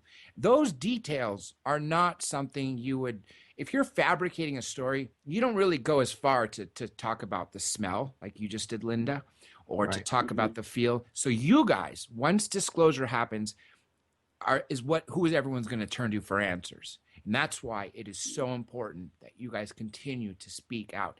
And I'm telling you now, you guys have so much support. And I think this is great, what Bud started the revolution on, and it continues to happen. Well, you know, at first, I didn't want to go public. I wasn't supposed to go public. I was outed by 3 debunkers. We used to call them 3 stooges. And, yeah, you know, and, you know, then I was given the pseudonym Linda Cortile. Do you know what that means in Italian? No. Dead End Linda. Oh. So in Italy, I'm known as Dead End Linda. But anyway, I didn't want to go public. I didn't even know what a UFO conference was until I went to one. The first one in 1992, and I was shocked. You know, there was over 1,000 people there. And so by then it was too late. I was public. I mean, people snapped photographs, and I wondered where those photographs were going to go. They ended up in other people's books, magazines, newspapers, and that was the end of me. You know, and the third man, who is the UN, you know, he won't admit it, thank God, but he won't deny it. So, you know, where does that leave us? And of course, like I said, his limo driver as well as his bodyguard came forward. And of course, you have the other 100 or so people that were on the bridge. And the bridge wasn't going. Everyone was stopped to look at the incident. Now, real quick. Well, most of the witnesses came from the Fulton Fish Market, the workers down there. They were witnesses on the Brooklyn Bridge, but there was only one person that came forward. They were witnesses on the FDR Drive. They were witnesses from the New York Post newspaper. One of them was a journalist. You know, then you had the motorcade, you know, and people are still coming forward. But the people who are coming forward recently, we don't know if they're authentic because they had already read Bud's book. Right. Yes. You know, so you know, we don't really know. I do want to say one thing because I don't know if we have enough time, and I want to give the rest to Tom. I just want to tell anyone who's listening out there, if you feel that you're having these experiences and you're being abducted, don't lose it. Keep your feet on the ground. I'll just give you a little advice. I know you didn't ask for it, but if it is happening to you, this is what I want you to do. I want you to go in your closet, and I want you to see that everything you own, everything you wear is still there. Nothing has changed. Nothing physically has changed except your emotions. And eventually you will get used to it. You will get used to the difference. You might not accept it, but you'll get used to it, and you'll be fine. Just keep your feet on the ground, people, okay? And life will be different, but you'll be okay. And if anybody out there wants to know more about my case, go to the website. A very close friend of mine made a website for me. It's called the lindacortilecase.com. And if you're curious, you want to know what has really happened, that's the place to go, to that website. Well, while we're giving cases, exactly, Tom, why don't you go ahead and tell your website? And I'm glad, Linda, you mentioned what you just said. You got to accept it, and people are coming to terms. And you guys, just speaking right now, are truly inspiring those who are experiencing this but have yet to come forward. And I would not be surprised if they come forward because of your courage. Go ahead, Tom, give your info, and then I wanted to ask you guys about Bletchman. Sure. My website is it's just tomreed.info, tomreed.info. And I have a lot of information on there, and I like what Linda said about that. If I can just piggyback for a moment, I think that's what really tore our family up. So many people say to us, was it horrible? Or no, what really happened to us, I think what we dealt with, or what kind of stripped us of normalcy, if you will, because it is, my mother having her bachelor's in ministry, and, I was an altar boy. I mean, it does change your fabric, and you question everything. But at the same time, I don't, like she said, find a peace, realize that your life will go on, and just because you experience something very different, or something that you can't make sense of. I mean, you can't make sense of something that you have no way of balancing it, or trying to reel it in.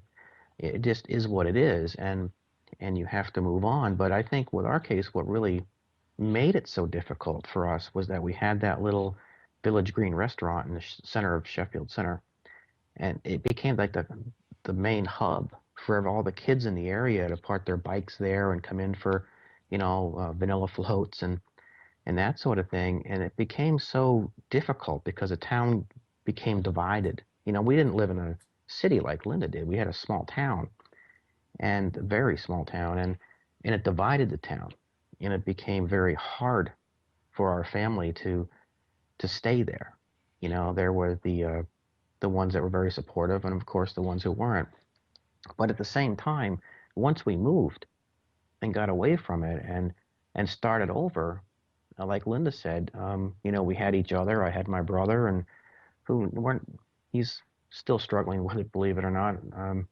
We all are, I guess. But at the same time, we had each other to talk to, but it keep resurfacing. The thing with Bletchman, and the thing with the UN, and no matter how many times you tried to put it behind you, it was always there. So you just had to find a way to live with it and understand that maybe there was a reason.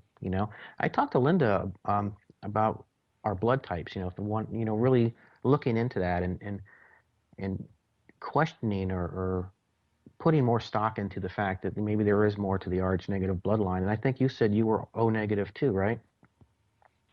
Yes, at least that's what I know from the last time I had my blood type taken.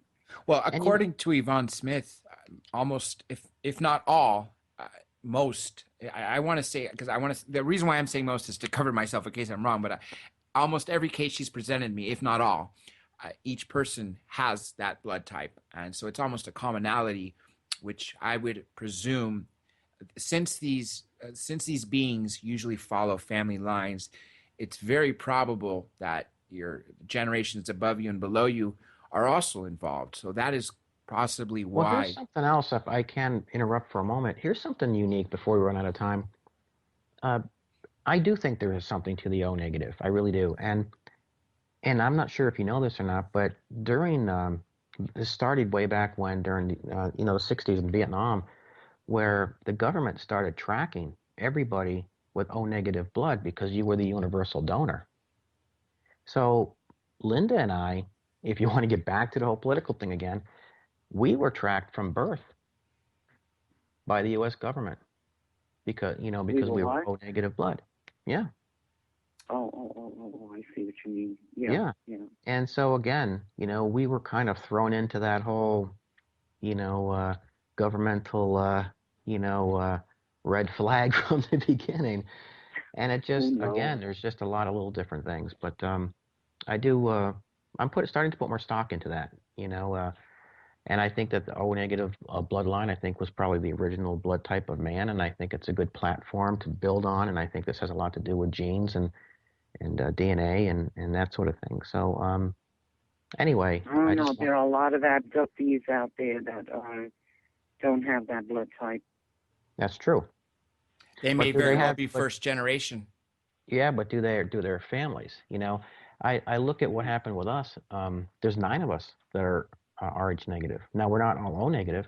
My brother's A negative. My ex-wife was AB negative. My son's A negative. I'm O negative. But you ask yourself, how would somebody, if you were, we tag an animal and we set it free, maybe we're looking for a certain thing, but just because we come across maybe it's a shark, right?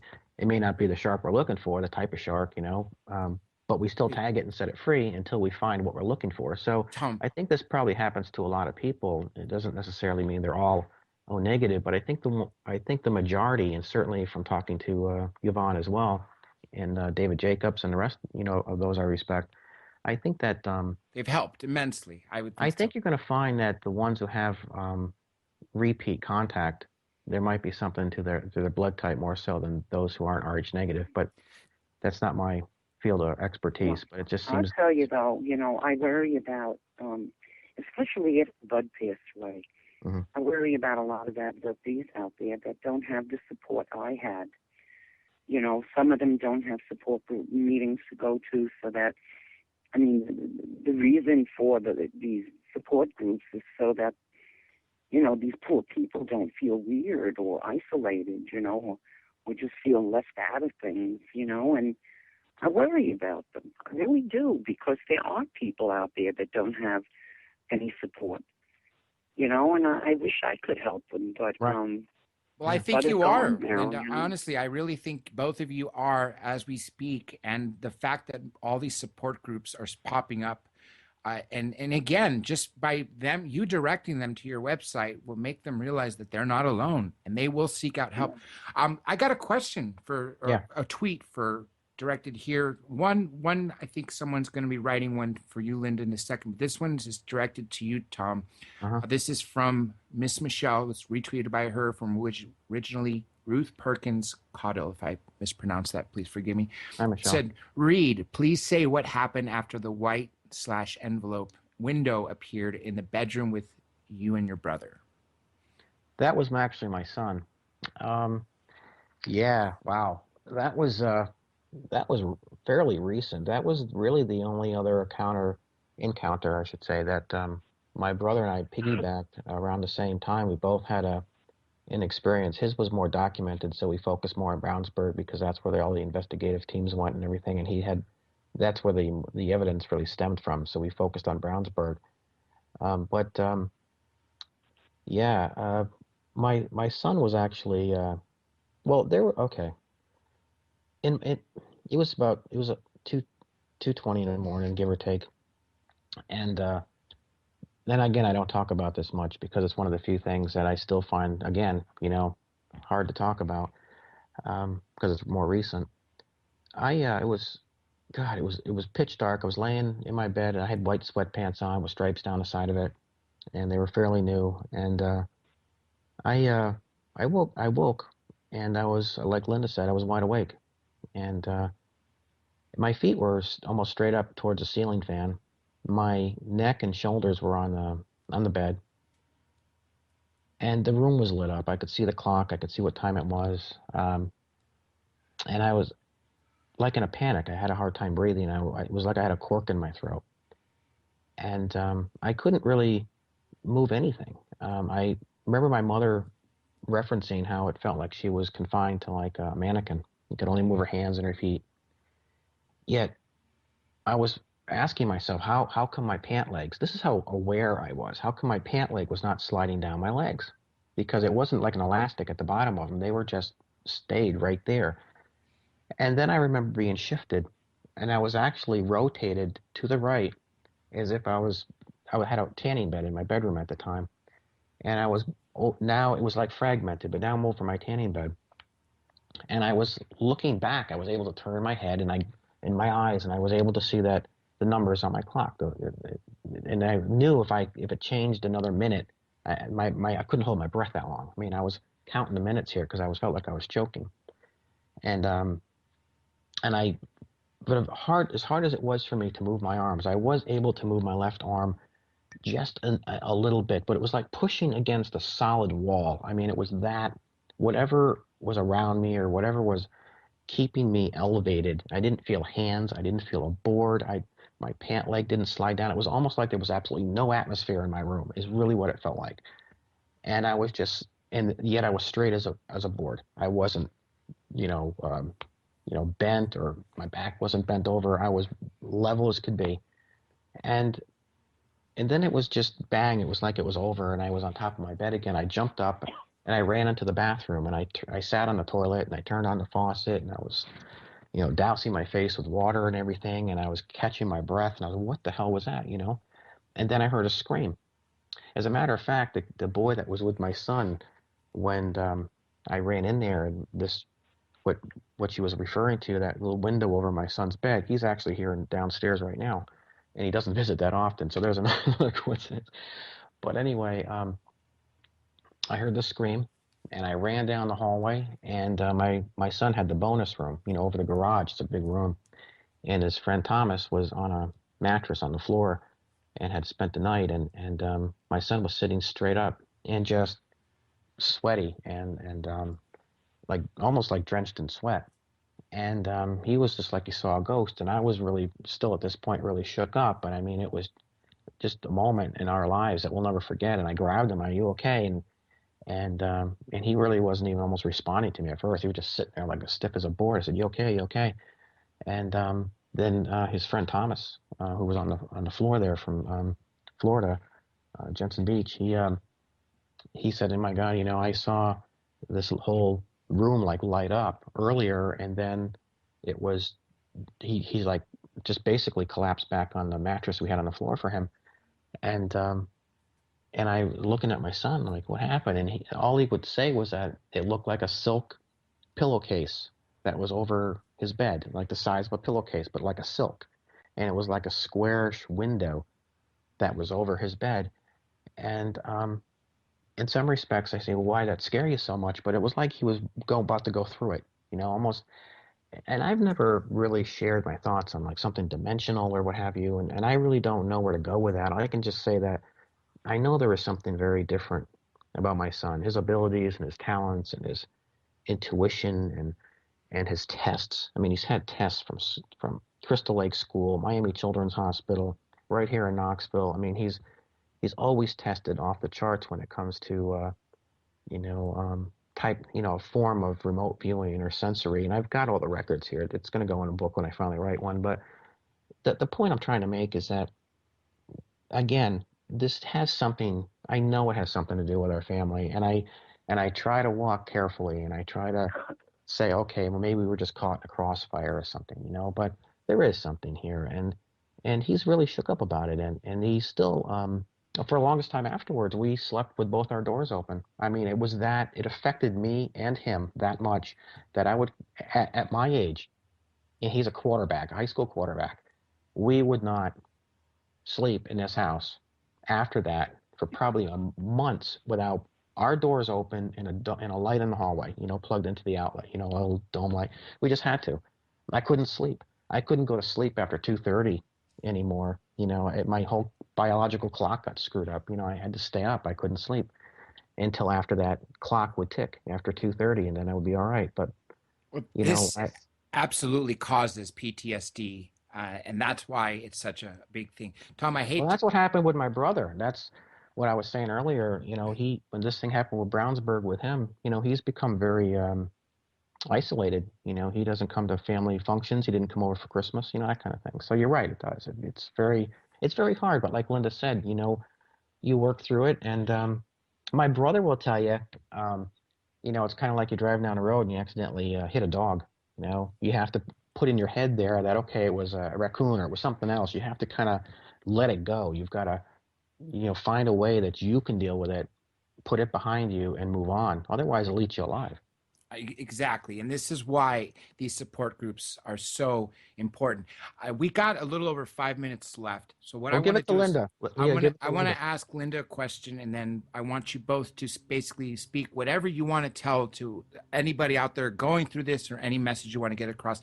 Linda, how did you feel when Tom presented you and showed you a letter concerning you that you had no idea existed for over 20 years? Well, for me, it was just another mystery. I wondered why this particular attorney wanted to know more about my case. And I guess it's just left that way. And there was a lot of people, high-level people that were interested. As I said before, the Roman Catholic Church, others. But with this letter with the lawyer, Tom's attorney or his dad's attorney, this is someone I never even knew of, and yet he was curious to know or maybe wanted to research my case as well. So there's some connection between Tom's experience and mine. But, if anyone out there wants to know more about the case, just go to thelindacase.com. It's a website that was built by a very close friend of mine. His name is Sean Mears. And I don't know, Tom, we might figure it out sometime what the real connection is between us. Yeah. Well, we even have some of the same friends in Greenwich Village we didn't even know about, and we've been friends with them for a very long time. So it's just kind of weird. Yeah. That's another thing. Yeah.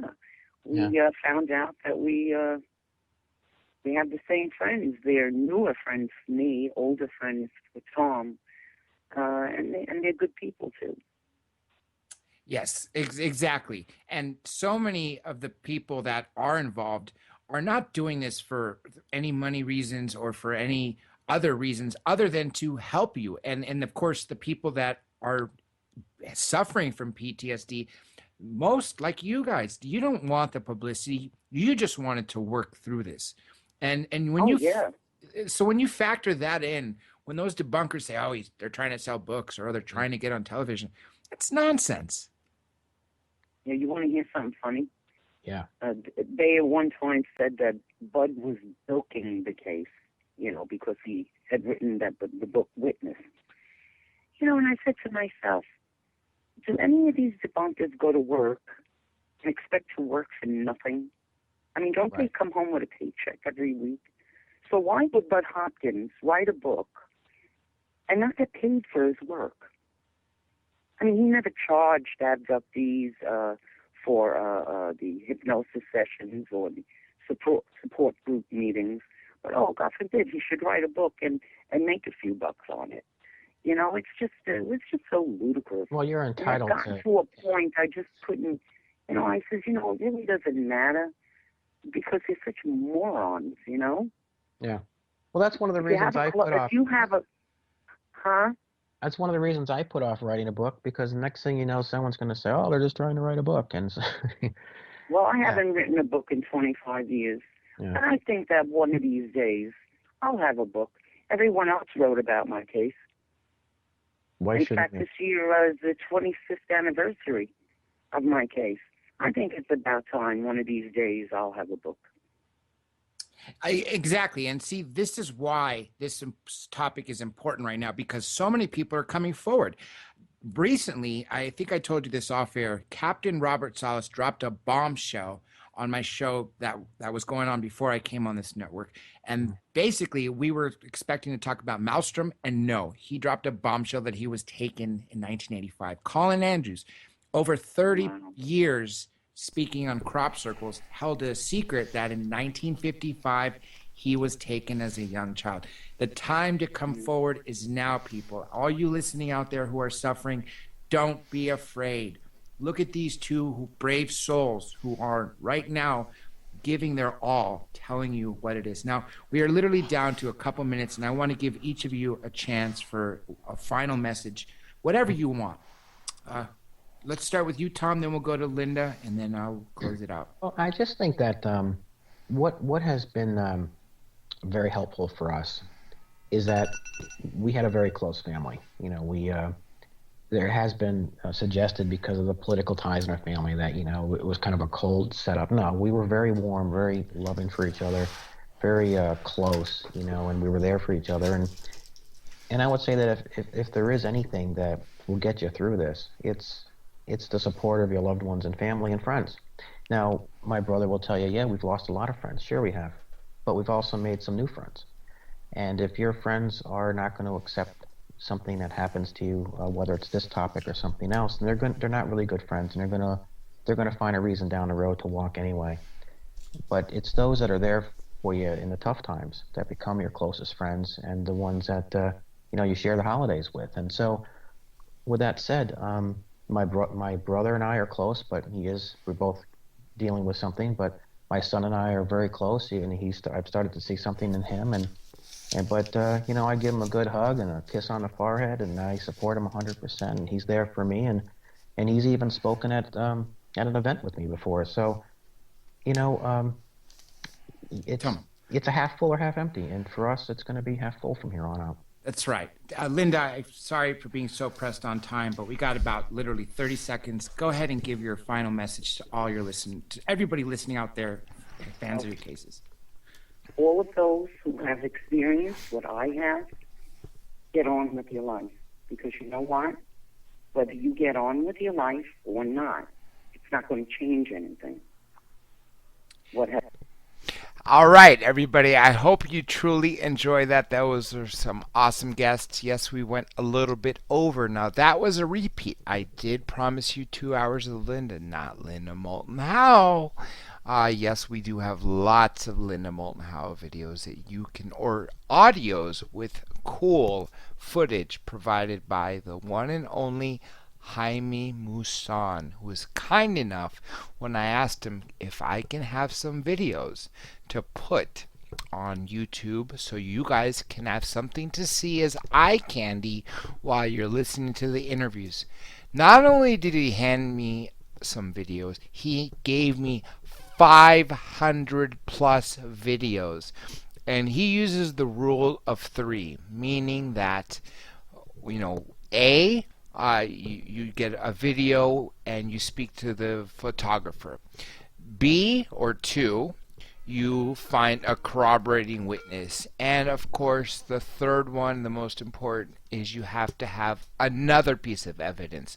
So for him, for instance, he'll use one of 2 laboratories, or 3, Mexico City, and then on top of that, just to confirm their findings, he will go to Italy or Spain. Now, I know we are past this time. I just want to say a couple things. Now, did you guys really enjoy Linda Cortile? I think that is a fascinating story. When she spoke this past time, that was the first time in a very long time as you heard her. I don't know if it was 10 years or plus. I'm willing to bring her back. Now, you also heard Tom Reed talking about Matthew Reed. Matt Reed never, ever, ever does interviews. However, we did do one with him, which was first time since I believe, he's done like 2 since the, late 60s.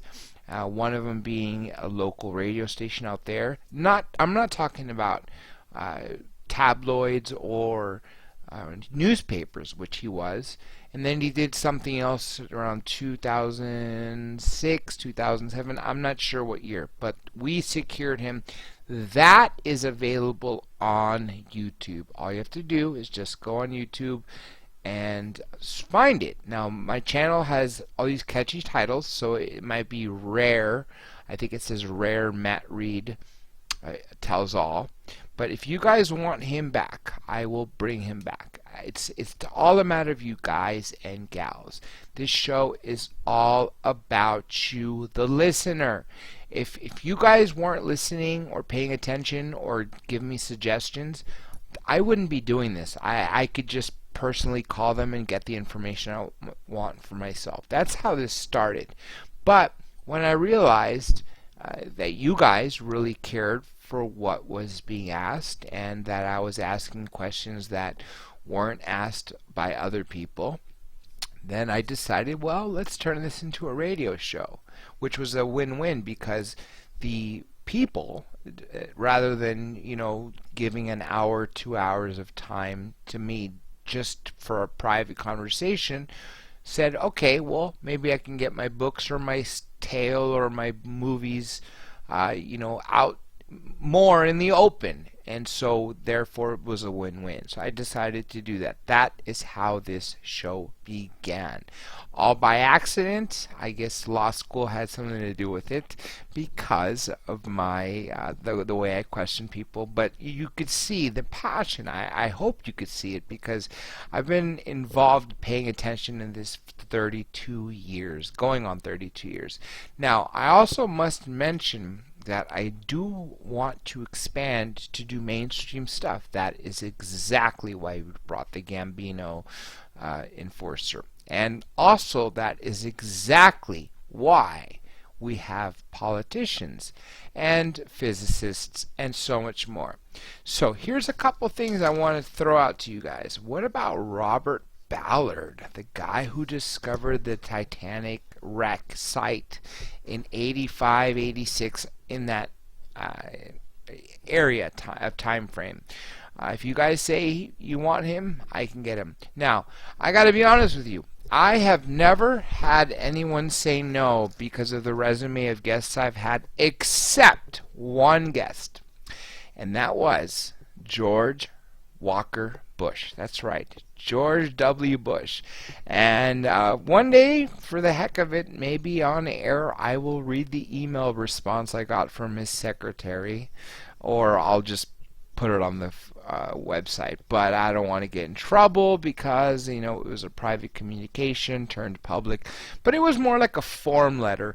While he honorably served the United States as president, he is now taking his time in his private years or his post-presidency to enjoy and relax and not be in the limelight, and so hence he's not doing any interviews, or rarely doing interviews, if any, is what I was told. But I did get the glimpse of hope that said, contact us in 6 months and maybe he'll change his mind. So, with that being said, I will do that. Now, don't forget, Tuesday, that's right, we haven't skipped through tomorrow yet, but Tuesday we are doing more on the Gambinos. I will have more from Edgar Mitchell from you. Unfortunately, as you heard from last week, he can't last very long, so I have to record him during the day. Maybe it'll be a couple days. Might as well add Astronaut Story Musgrave, do a full astronaut show. Why not? He was in the Gemini program all throughout the Apollo program, and he piloted. That's right, he was the pilot, the chief pilot or commander, captain, whatever you want to call it, whatever the official title is, of the first Challenger flight. If you can imagine that, that's amazing. Story Musgrave. Linda Cortile is a really amazing case, and I'll tell you why. Because not only of how it happened, her being on the ninth floor, and then people seeing a giant disc-shaped craft, and all these little bodies floating, and then one giant, human-sized body floating out into this craft. Well, everybody on the Brooklyn Bridge was seeing this. They were stopping. Well, one of those people was, at the time, the UN Secretary General. Yes, that's right, the UN Secretary General, and it was witnessed by the limousine driver, him, and his 2 bodyguards. Now, unfortunately, the UN Secretary General denies it. However, on the other hand, we do have the other people who did say, yes, it was right there, and if we saw it, he was sitting next to me. Of course he had to have seen it, but I'm sure it's just a policy thing. We are getting there, folks, and so, of course, I want more guest requests from you guys. You guys give me a lot, and I've got a whole bunch here. Tomorrow, okay, so it is 9:25 p.m. Pacific, where it is 12:30 a.m. Eastern or 5:35 a.m. Greenwich Mean Time. My deadline that I chose is 3 p.m. Pacific / 6 p.m. Eastern / 11 p.m.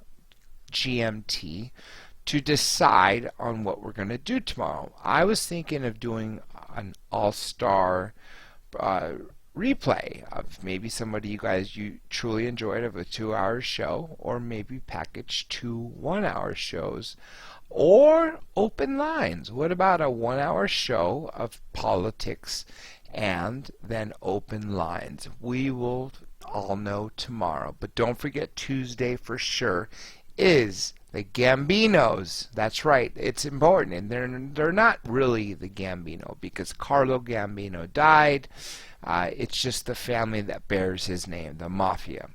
But we have the Enforcer, John Elite, and we also have, of course, Karen Gravano, Sammy the Bull Gravano's daughter. Now, yes, you guys are probably asking, what does this have to do with the UFO show? That's not the point. The point is this is an alternative media show, and this is exactly why I want to give you guys whatever you want. Somebody suggested a long time ago, get somebody from the Gambino, Lucchese, or Genovese family. Well, that's what we found. And of course, I would like to speak to POTUS one day.